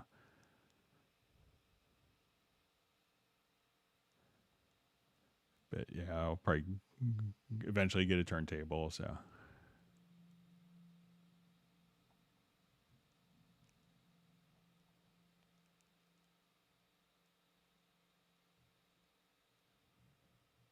All right, so I see from Darius, when you turn on lanes and record different takes, you mute all the takes and they seem to become white. When you unmute one of them, it becomes colored. When you mute it back, the color remains. Okay, so we didn't say it was on in lane. So let's do a quick lane recording test. Thanks for all great questions from everyone.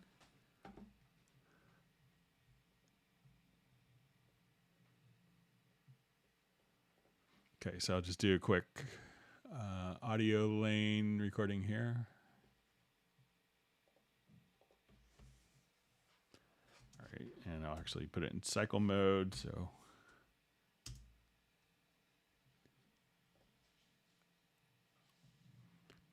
All right, so generally you may not want to use the mute tool while you're doing in lanes, but maybe rather the comping tool. So let's go take a look at. All right, so I'm going to open up the lane view now. All right, so we have kind of one part that's active. So maybe instead of muting, just try to come over here and use the hand tool, and then you could make the different parts active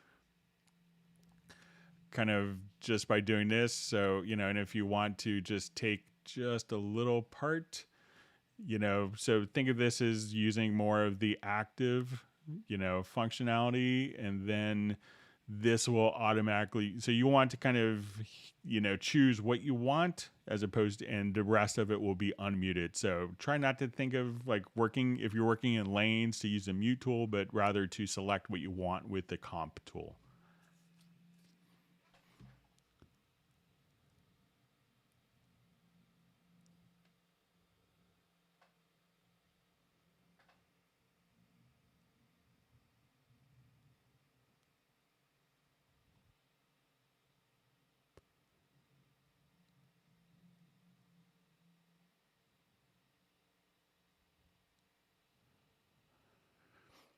See, Graham saying that certainly sounded like Sting. If I ever lose my faith in you, so it was a cover band of it. So,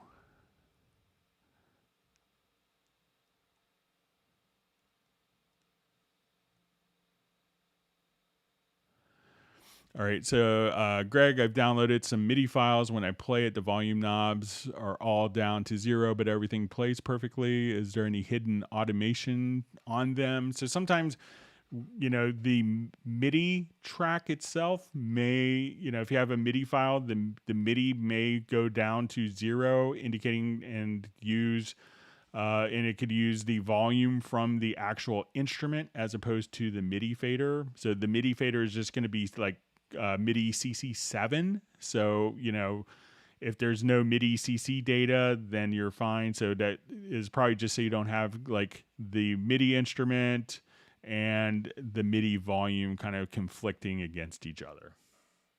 Okay, so I think we're just about out of time. I want to thank everyone for a great live stream today. I thought maybe it would end early with the holiday weekend here in the States, but I realize it's not Labor Day everywhere else. So thank you for the wonderful questions. If you are in the United States, have a wonderful 3-day weekend, or if there's an equivalent, we're kind of end of summer holiday, which is what we're doing in the U.S. this weekend. We'll be back on Tuesday starting at 1 p.m. U.S. Eastern. And if you have questions, please send it to clubcubase@steinberg.de. And everyone, please stay safe and healthy. And we will see everyone back on Tuesday. Thank you. Have a great weekend.